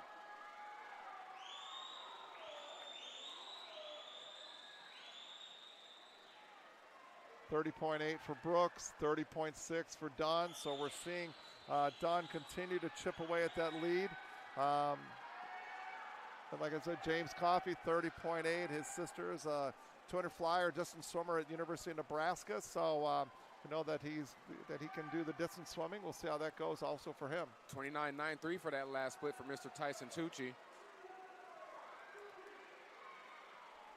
And I wanted to ask, Bill, how tough do you think, in this case for Mr. Tyson Tucci, it is to sort of stay on rhythm when, do you think he knows he has that much of a lead now at this point in the race? I'm sure his coaches are letting him know. They're going to keep spurning him on and driving him. 29.9, that's the second split in a row under a minute, so that's a good sign. But again, it's 29.9. He needs to be a little bit faster, I think, but he's definitely starting to get a little bit of surge. So as we get into the last quarter of the race, he kind of knows he's on the backside of this thing, and so we'll see how he does. Still not using those legs much. We're seeing Braxton Bocos pick up his tempo a little bit, 30.3, kind of holding off Aiden Dunn. I think he must see, if you look at Braxton Bocos, he breathes to his back, breathes behind him a little bit, so he probably sees Aiden Dunn is coming up on him. 30.1 for Tyson Tucci, so that record is there, but he's going to have to pick it up or else he's going to need a big last 100. You get to the last 100, you tend to pick up your kick. You got the race, that you're in hand, and I know that just empty the energy stores and give it whatever you have left. So if he knows he's that close to the record, I would see a big finish for him. Tyson Tucci coming up on another split time here. Aiden Dunn, 30.3. Braxton was 30.7. So Aiden Dunn took a big chunk out of Braxton Bocos' lead. 30.5 for Bocos again, and Dunn 30.3. So he's still whittling away at that lead. Coming up on the last 50 yards for Mr. Tyson Tucci. Approaching another split time. We will give it to you. Making the turn. 30 flat. Yep, 30.00, 9:18. He needs to come home now in a 57.0. Yeah, 56.9 he needs. So we need to see a 26. He needs 28.5, 28.5 coming home. And look at his kick now. Yep. Look at him go. Picking up the pace is Mr. absolutely Tyson getting up Tucci. Now it looks like his first 50. Let's see, he's going to touch the wall with a 9:45.67. And that is just off the record of 9:45.46. I was actually a 50 off when I gave you that split. 27.1 on the last 50, though. Braxton Bocos does hold on, 29.6. Great finish, 9:58, his first time under 10 minutes. And then finishing in third is Aiden Dunn with a 9:59. Finishing fourth is Andrew Lubashenko. Yep. He's from Swift Aquatics with a 10.05. And James Coffey in fifth place with Wheaton with a 10.07. So a lot of big time drops for these guys there. We're going to now take a little break, do some awards, bunch of awards. We have 6 awards here now. And then we're going to come back for the 400 medley relay, a really exciting race because that's the race where we get to see, you know, the medley relays are always exciting because you get it's not a coincidence that the Olympics ends their last night of a relay swimming with the medley relay because you need to have swimmers of all 4 disciplines, and you can see some lead changes. Very exciting racing. So we will now move it down to the pool deck again for those awards, and we'll pick the action back up in a few minutes.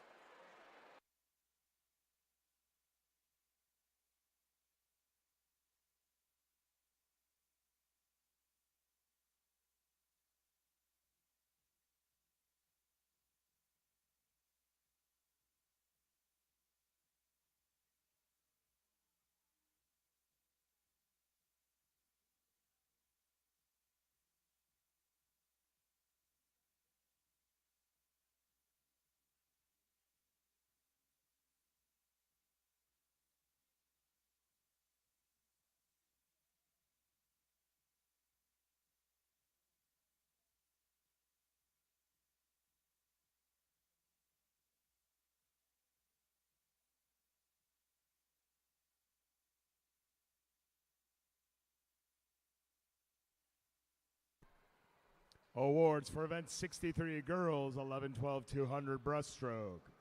In 10th place from Fox, Ruhi Chetan.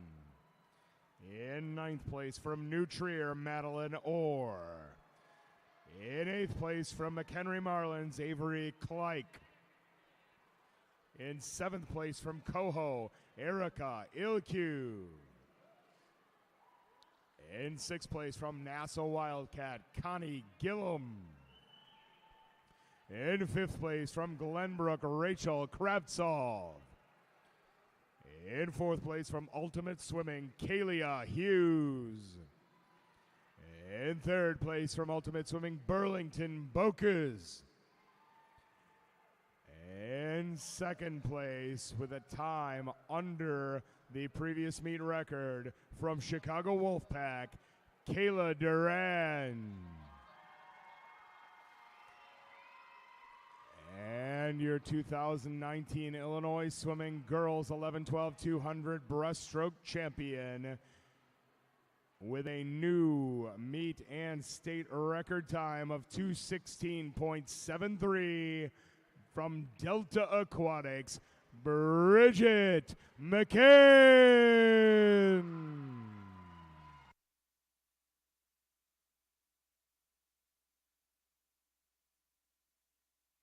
Congratulations, ladies.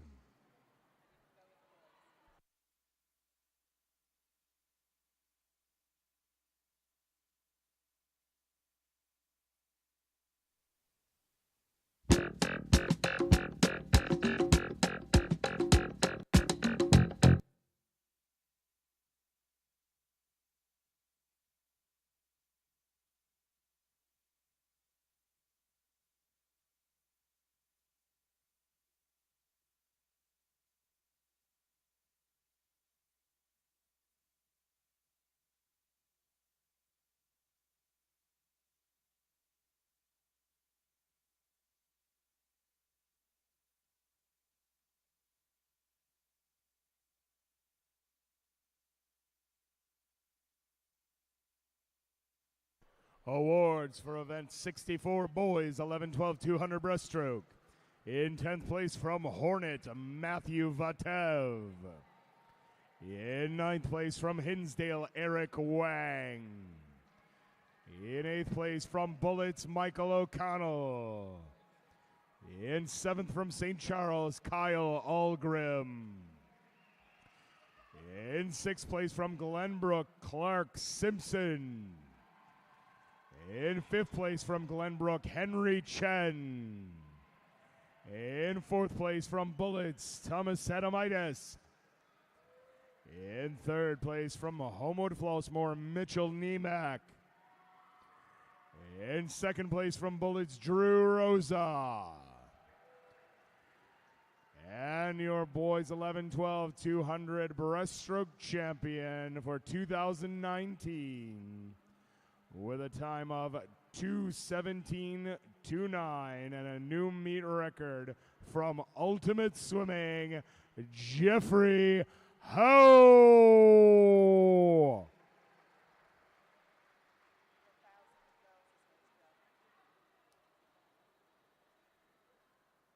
Congratulations, gentlemen.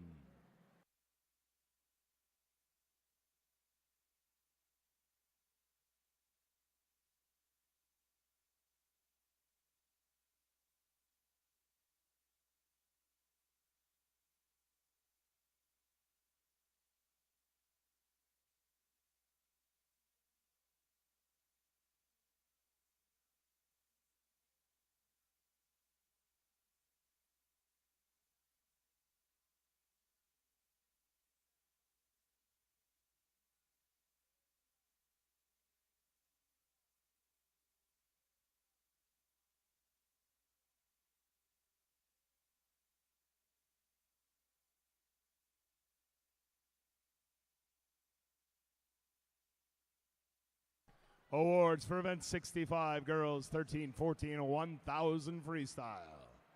In 10th place from St. Charles, Angelina Messina. In 9th place from Woodstock Dolphins, Haley Halsell. In 8th place from Academy Bullets, Katie O'Connell. In 7th place from Woodstock Dolphins, Tessa Jones. In 6th place from Wheaton, Marguerite Larson. In 5th place from St. Charles, Julia Pfeiffer. In 4th place from Academy Bullets, Nina Mullen. In 3rd place from Wolfpack, Alexandra Mitchell. In 2nd place from Lake Forest, Mary Grace King. And your 2019 Illinois Swimming Girls 13-14 1,000 freestyle champion from Chicago Wolfpack, Piper Wood Prince.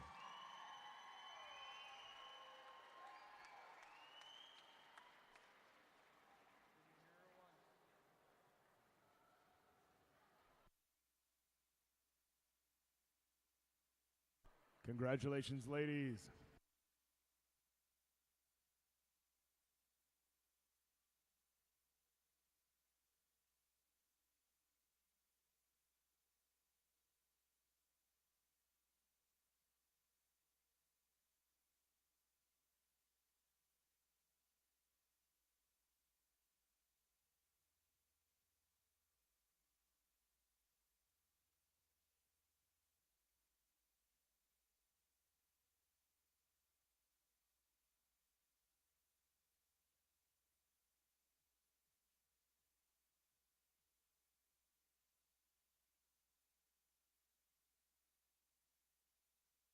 Awards for event 66, boys 13-14 1,000 freestyle. In 10th place from Maverick Swim Club, Dylan Rear. In 9th place from New Trier, Hayward Wilson. In 8th place from St. Charles, Chris Soak. In 7th place from Wheaton, Dylan Bureau. In 6th place from Peoria, Joshua Knoll. In 5th place from Wheaton, James Cuffey. In 4th place from Swift Aquatics, Andrew Lubashenko. In 3rd place from Fox, Aiden Dunn. In 2nd place from Ultimate Swimming, Braxton Bocas. And your 2019 Illinois Swimming Blue 13-14 1,000 freestyle champion from Bloomington Normal Swim Club, Tyson Tucci.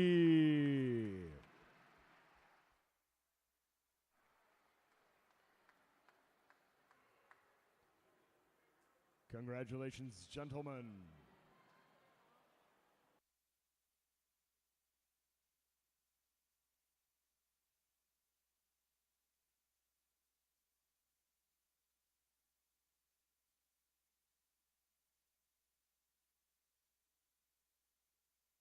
Ladies and gentlemen, next up we got relays. Are we ready to close out this night fast, swimmers?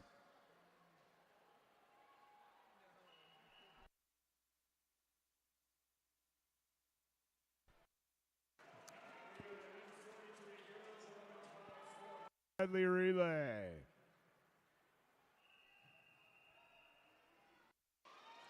Picking back up action here. This is event number 43. We'll finish the action tonight with the girls with the 400-yard medley relays. We have the 11 and 12-year-old girls up first. I will give you those lane assignments really quickly. In lane 1 at the bottom of your screen, it will be Delta Aquatics, their A squad.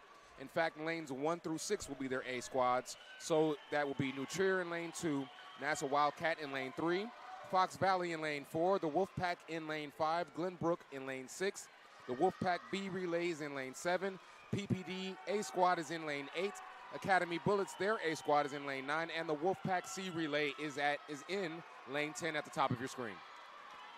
Lane 8 out in the early lead is Palatine Park District, leading off with a 28-8. Unfortunately, we don't have relay names today. We did have those yesterday, so we'll try to make that correction tomorrow.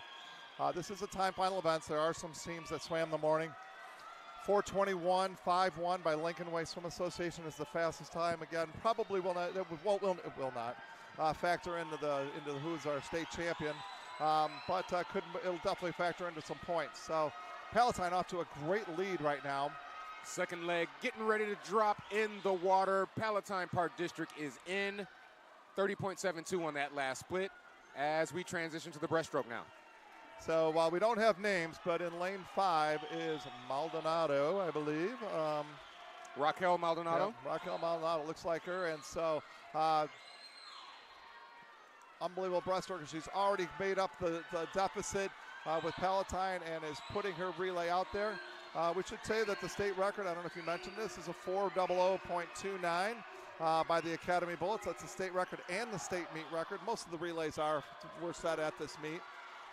Yeah, that is lane 5. Again, one of the bright young stars here at the age group championships, Raquel Maldonado, taking it to the field with her breaststroke. 29.3. She is out a full 3 seconds faster than the next fastest competitor. Great underwater work by Maldonado as she's bringing her leg home, getting ready to drop it in for the third leg of the 400 medley relay. Yeah, and she is just putting a hammer down on this whole field. And this group of girls has been pretty dominant all the way through. 33.9, that's a 103.9, I believe, was her split. Again, that's a 103.8 perhaps. Great swim there. Now we go into the butterfly legs. And, the interesting thing about this relay is you need to have all 4 strokes in order to be competitive here. So, and also you could have a swimmer that's like a super dominant swimmer like we just saw with Raquel, right, where she can really make up a huge bit of difference. So don't be surprised if you see a rock star butterflyer or something along those lines. That really makes a difference too. But Palatine is having a phenomenal swim right now. 28.8 in the butterfly, and they are turning in second place. That's lane 6. Yep, and Glenbrook. Glenbrook Swim Club in lane 7 is right there with them for second place.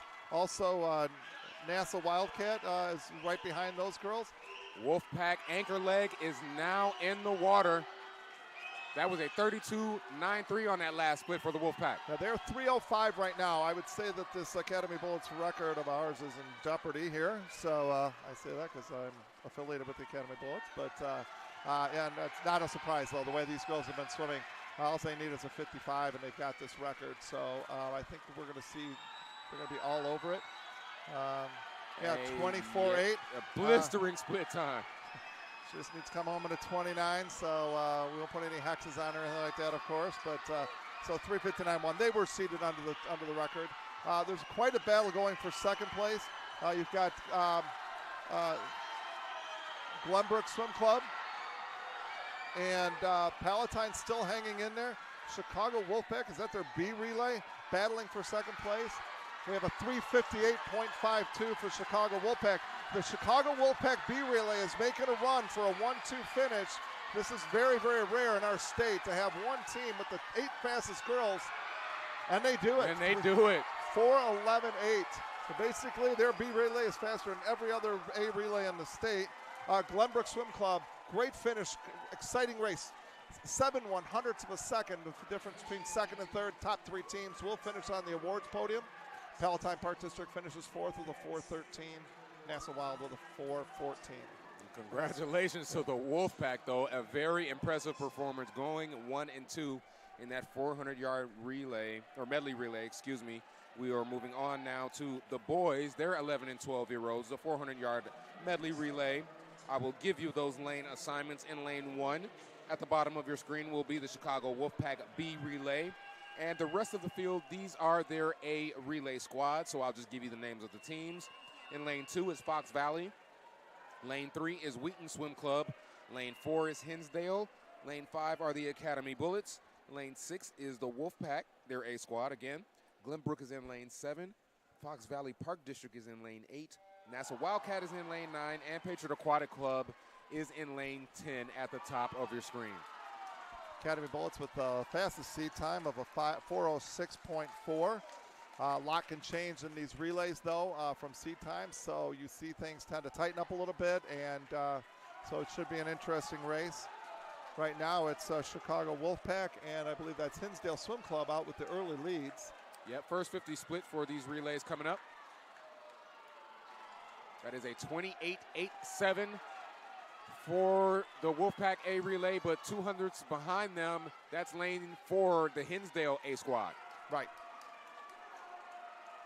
And so this is interesting, too. We've talked about this before. We saw in the last heat that Palatine had that lead in the backstroke, and then Raquel took off on Maldonado for CWAC and put that race away for them. Getting ready for the second leg, that breaststroke in this 400-yard medley relay. Breaststrokers are in the water for CWAC, Hinsdale, and Academy Bullets. And here we have Andrew Rosa for Academy Bullets swimming the breaststroke leg. He was second in the event today to Jeffrey Hugh from Ultimate.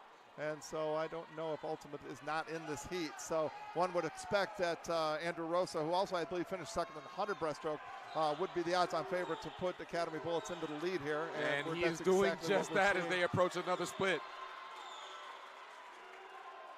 That's a 31.02 for Mr. Rosa and the Academy Bullets A squad.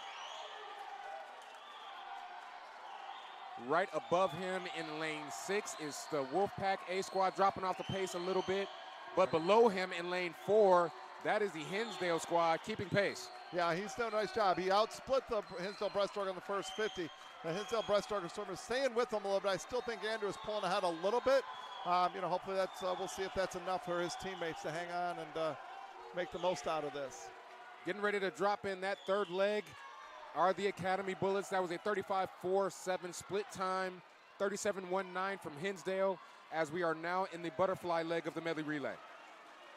And again, it's all right now. It's Academy Bullets and Hinsdale Swim Club are getting after it. And they're really opening up a lead here. Yeah, I correct myself. That is the Academy Bullets with about a body length lead now, approaching a 50-yard split. That's a split of 26.8, and the Hinsdale Butterfly are 26.78, so 2/100ths of a second slower. I think they're going to need a little bit more than that on the second 50 if Hinsdale's going to have a shot to catch Academy, unless they've got a 49 freestyle at the end. And a half lead now. The interesting thing, too, in relays, swimmers tend to go out a little bit fast on that first 50, so you have to be controlled in these races. This race is all about the second 50. So here we see the Academy Bullets Butterfly coming in 31.2, and the Hinsdale Butterfly 33.1. So quite a big lead here. Academy Bullets are at 309. The state record is 353.23. That's Fox Valley Swim Team from 2013.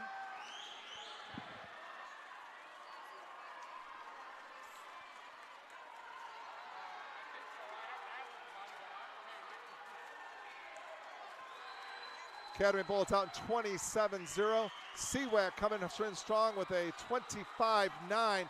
And then Hinsdale says 26-5. So it looks like the finals are going to be Academy Bullets, then Hinsdale, then Chicago Wolfpack. But look at Chicago Wolfpack. Their freestylers barreling down. The real battle here is for 4th place between. Hold on a second. We want to give you this bringing it home. Are the Academy Bullets, where we'll give you that time, which is a 4:02:06. Off the record, Hinsdale Swim Club 2nd, CWAC 3rd. And then the battle for 4th is Wheaton Swim Club and Glenbrook. An excellent swim by the Academy Bullets. Again, that is a 4:02:06 time. Congratulations, gentlemen.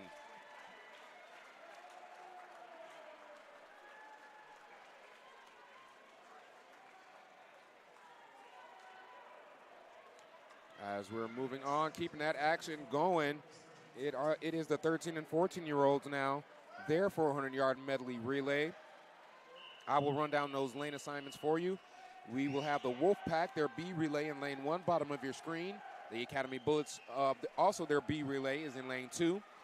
The A relay for West Swim Club is in lane 3. The Wolfpack A squad will be in lane 4. The Academy Bullets A squad will be in lane 5. St. Charles is represented in lane 6. That's their A squad. Fox Valley Park District is in lane 7, also A squad. Another A squad, that is Hinsdale, in lane 8. The B squad from St. Charles is in lane 9. And in lane 10 at the top of your screen is the Delta Aquatics A relay team. I would keep an eye out for Delta. They've had a couple big swims tonight in this age group, and they're getting out with the backstroke right away. So we'll see how this goes. Again, we don't have names, so we're might be guessing on a couple of names on this. So try not, unless I know who the swimmer is, I probably won't say anything. But right now it's St. Charles Academy, CWAC West and CWAC B all touching at the same time. Yeah, a real tight grouping there. Tight race. Yep. Stroke for stroke are those middle lanes just about. Approaching another turn. And in lane 4, that's Chicago Wolfpack. They're taking a little bit of an early lead, just ahead of Academy Bullets. And then St. Charles up there in lane 6. Right down to the bottom, though, lane 3. West Swim Club is also right there. But watch Delta in lane 10. They're also in the hunt for this. Yeah, dropping into the water is that second leg. It will be the breaststroke. That is lane 5. Again, Academy Bullets A coming out with a slight lead. But Academy's backstroker actually came back at the end and retook the lead. Sarah Joss here was second in the 200 breaststroke in lane 5. Lane 3. Oh. Lane 3, that's making with some good work there. Yep. That is the West Swim Club A squad. 29.8 for Sarah Joss, 29.9 for West, 29, and then a 30. The other breaststrokers a 30 point. CWAC at 32 falling off a little bit, but now we get we're watching these breaststrokers, St. Charles and West, who are making a run at Sarah Joss from Academy Bullets. Academy Bullets holding on to their lead about a half a body length at this point, but that is some great underwater work in lane 3. And if I'm not mistaken, I believe that the breaststroker from St. Charles won the 200 breaststroke last night. If I'm not correct, could have been the night. It seems so long ago. Dropping into the water are the third legs. That is the butterfly discipline. Again, that's lane 5, Academy Bullets with the lead. Looks like Nina Mullen, I think. But so now we've got, we do have the butterfly leg, as we said. And again, you don't know which teams have the best, you could have a state champion in this event pop up somewhere. And so we'll see how it goes. 50-yard split coming up here now. 26-4 from Academy Bullets. 26-1 for St. Charles, 25-9 for West. So, again, now did these girls get, who's going out super fast? Who gets a little bit too excited? We'll have to wait and see.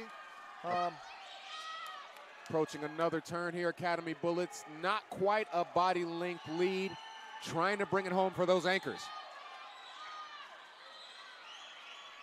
We have lane 7. So one of the things I was looking for in lane 7 is tied. I was seeing if Leah Hayes had already swam, and she has already swum her leg. So if she hadn't, then that might be a little danger area for some of these other relays. But Academy Bull looks like they have a pretty good control of this race. But here comes West and St. Charles, so we'll see how this plays out. But right now, Academy Bullets looks like it firmly has the lead in this race. Academy Bullets approaching a split time. We'll give it to you. 25.09 from Academy Bullets, 25.35 from West, and 25.49 from St. Charles in lane 6. Now you got to hang on, everybody. This is where it comes. You look at the West girl. She's really looking to make a move here. But now we're through that last turn. Once you get to that turn, you can breathe a little sigh of relief as a coach. And now we're in a, didn't miss a turn. We don't have any relay exchange problems. So, but look at St. Charles coming up. So it's now a battle for second place for St. Charles West as Academy Bullets cruises to the lead.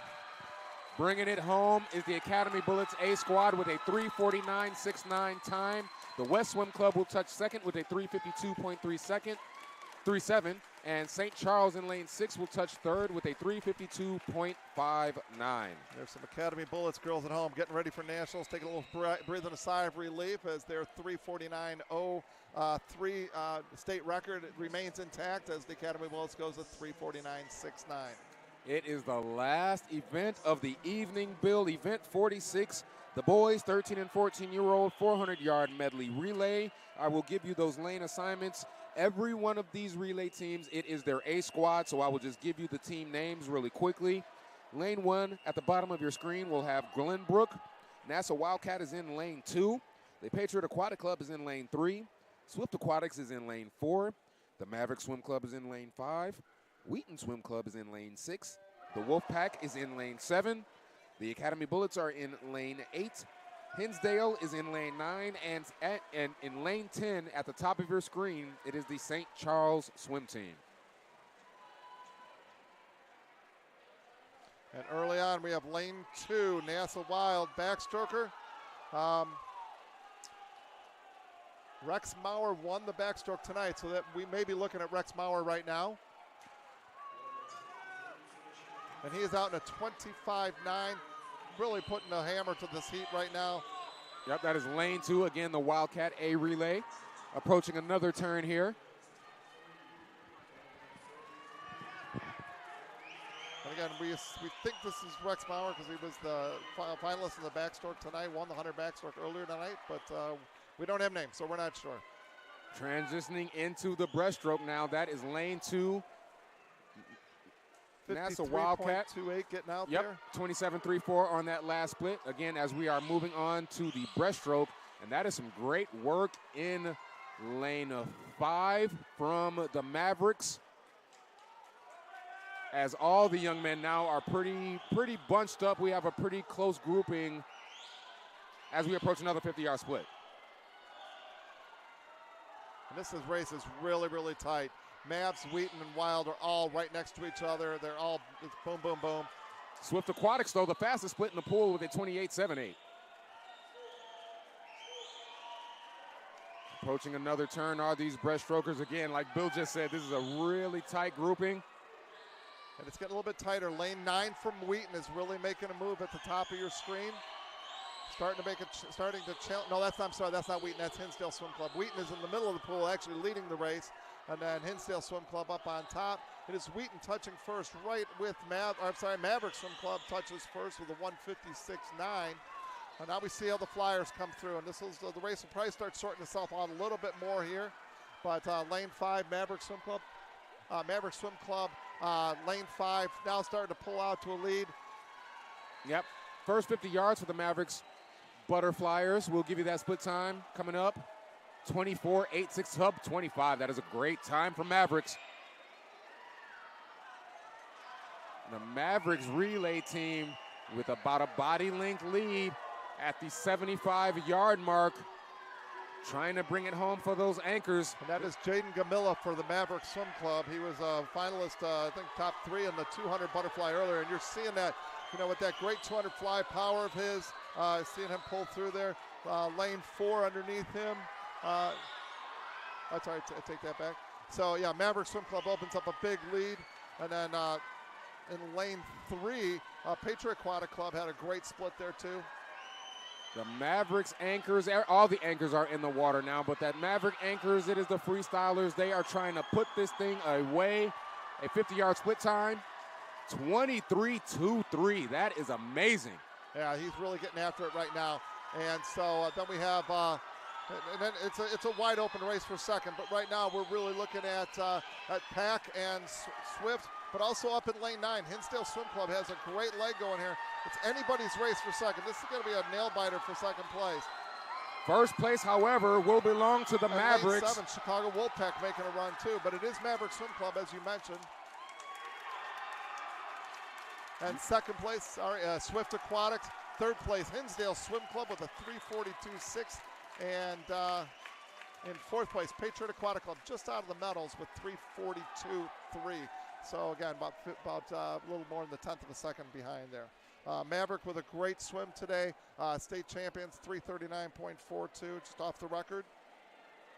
And that will do it for the final race of the evening. It was an exciting finals night of action. I believe we will go down to the pool deck for some awards, and I will wrap things up for you on day 3 of this 2019 Illinois Age Group Swimming Championships.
While we got a few seconds of break in the action before the awards start, I just want to do a few thank yous and recognize our sponsors. I would like to start with Athletico, Oceans Apparel, and Speedo. Again, they not only provide a lot of great gear for our young swimmers, but also help them in their times of need for any emergencies. And I think Bill may have an update on the scores at this point. I do. On the women's side, Chicago Wolfpack has 630 points. Academy Bullets second with 716, so that's about a 900-point lead. They're dominating it. St. Charles is in third with 611. On the men's side, Academy Bullets 747, Chicago Wolfpack 740 and a half. Much closer race, 546 for NASA. On the combined side, it's all Chicago Wolfpack, 22,371 points. Academy Bullets 1,463, and St. Charles 894. NASA Wild right behind them with 868 and a half. All right, as we now head down to the pool deck for our award ceremonies.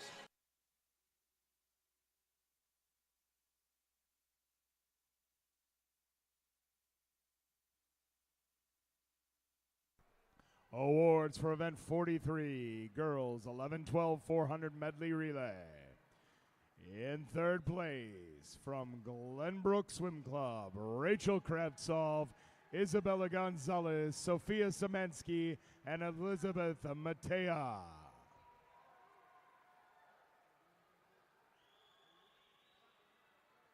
In second place, the B relay from Chicago Wolfpack, Grace Chin, Brooke Witt, Isabella Chow, and Renee Tan. And your 2019 Illinois Swimming Girls 11-12 400 medley relay champions with a new meet and state record time of 3:58.52 from Chicago Wolfpack, Brooke Monarchy, Kayla Duran, Gabby Belize, and Jessica Kerpakis.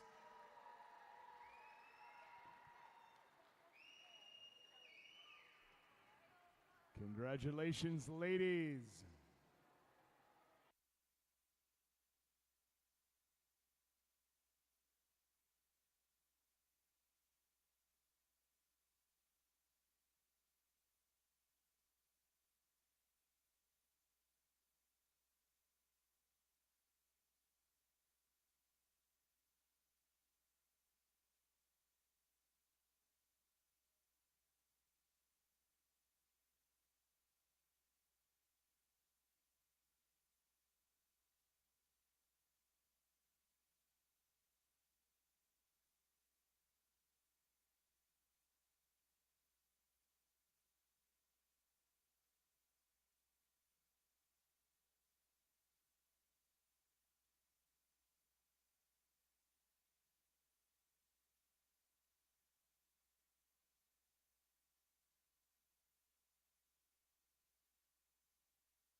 awards for event 44, boys 11-12 400 medley relay. In third place, from Chicago Wolfpack, Levi Tipton, Xavier Phillips, Jackson Heinlein Perso, and Victor Margetta. In second place, from Hinsdale, Xavier Sohovich, Eric Wang, Henry Guo, and Luke Sakles. And our 2019 Illinois Swimming Boys 11-12 400 medley relay champions, from Academy Bullet Swim Club, Andrew Spencer, Thomas Adamitis, Drew Rosa, and Simon Michkowski.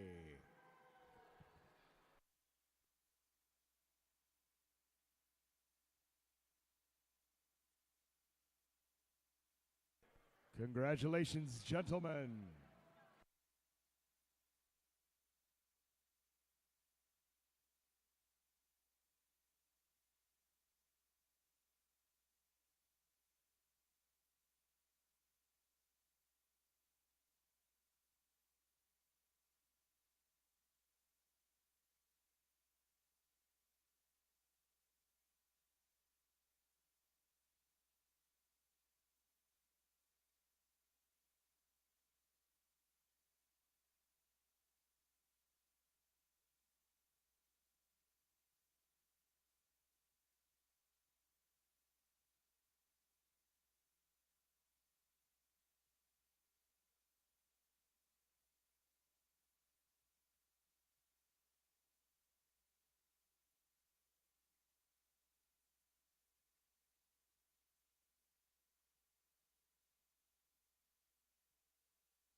In second place, from West Swim Club, Katerina Schneider, Kendall Pickering, Lindsey Drum, and Lauren Beagle.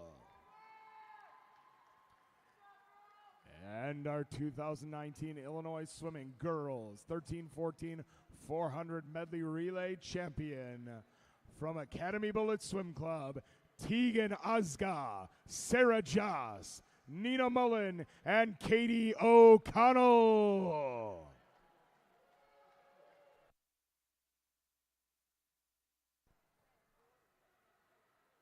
Congratulations, ladies.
awards for event 46 boys 13-14 400 medley relay. In third place from Hinsdale, Luke Thorell, Rohan Bhatt, Daniel Wang, and Andrew Gilbert. In second place from Swift Aquatics, Dimitri Zemanidis, Andrew Lubashenko, Nikola Tadic, and Sifax Rob. And your 2019 Illinois Swimming Boys 13-14 400 medley relay champions from Maverick Swim Club, Caleb Yall, Alexander Lakin, Jaden Gamilla, and Dylan Rear.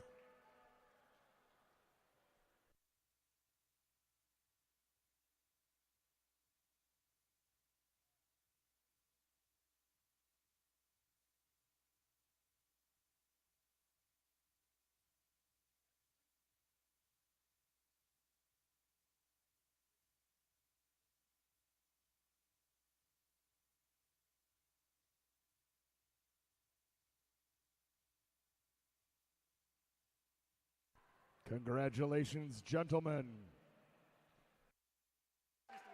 And that will do it for day 3, the Saturday finals of the 2019 Illinois Swimming Age Group Championships. As they give out the final awards of the evening. I want to again have a couple of thank yous. I first want to thank the host Lincoln Way Swim Club and the West Swim Club. Also the parents, volunteers, and everybody else that helps out at this 2019 age group swim meet. I want to also give a special thank you to all of the lodging that is involved, not only housing the production crew, but these young athletes and families. So again, thank you very much. So I'll give you the quick rundown for preliminary action. It'll start at 9 o'clock on the day 4, the final day of the age group. We will start with the girls and boys 11 and 12-year-old freestyle relay. We'll have the girls and boys 13 and 14-year-old 400 freestyle relay. We'll, of course, have a break and then shift into the girls and boys 11 and 12-year-old 50 backstroke. We will then go to the 13 and 14-year-old boys and girls 200-yard backstroke. We will then go to the 11 and 12-year-olds, the age group for the 200 IM, the 13 and 14-year-olds for the 500 freestyle. We will then go to the 11 and 12-year-olds for the 50 breaststroke. We will then go for the 13 and 14-year-olds 100 breaststroke, 11 and 12-year-olds 50 freestyle. After that, 13 and 14-year-olds 50 freestyle, and then we will finish up preliminary action with the girls and boys 11 and 12-year-old 200-yard butterfly. Bill, did you have any thoughts on tonight? Yeah, it's looking forward to another great day of racing. Tomorrow's the hard day because we got 2 days of racing and lactic acid keeps building up. But we're going to lose an hour of sleep tonight, too. So I think all those little factors that are really interesting when you see the racing on Friday and see who's tired and still who's ready to race. Yep, that is a great reminder, again, for the folks watching at home. Please set your clocks forward. I'm sure you'll have smartphones, so you won't have to worry about that too much. But, again, time springs forward tomorrow, so you will lose an hour. And, again, that preliminary action starts right at 9 o'clock. So, from Lake Central High School in St. John, Indiana, with Bill Shawls, I am Jay Pfeiffer. Good night, and we will see you in the morning. Doing the things you love to do just got a lot easier. Because now in Illinois, you no longer need a prescription to start physical therapy. At Athletico, our physical therapists help people overcome pain and discomfort. Schedule a free assessment at Athletico and start feeling better today. And keep on doing the things you love to do. Athletico Physical Therapy. Better for every body. Doing the things you love to do just got a lot easier. Because now in Illinois, you no longer need a prescription to start physical therapy.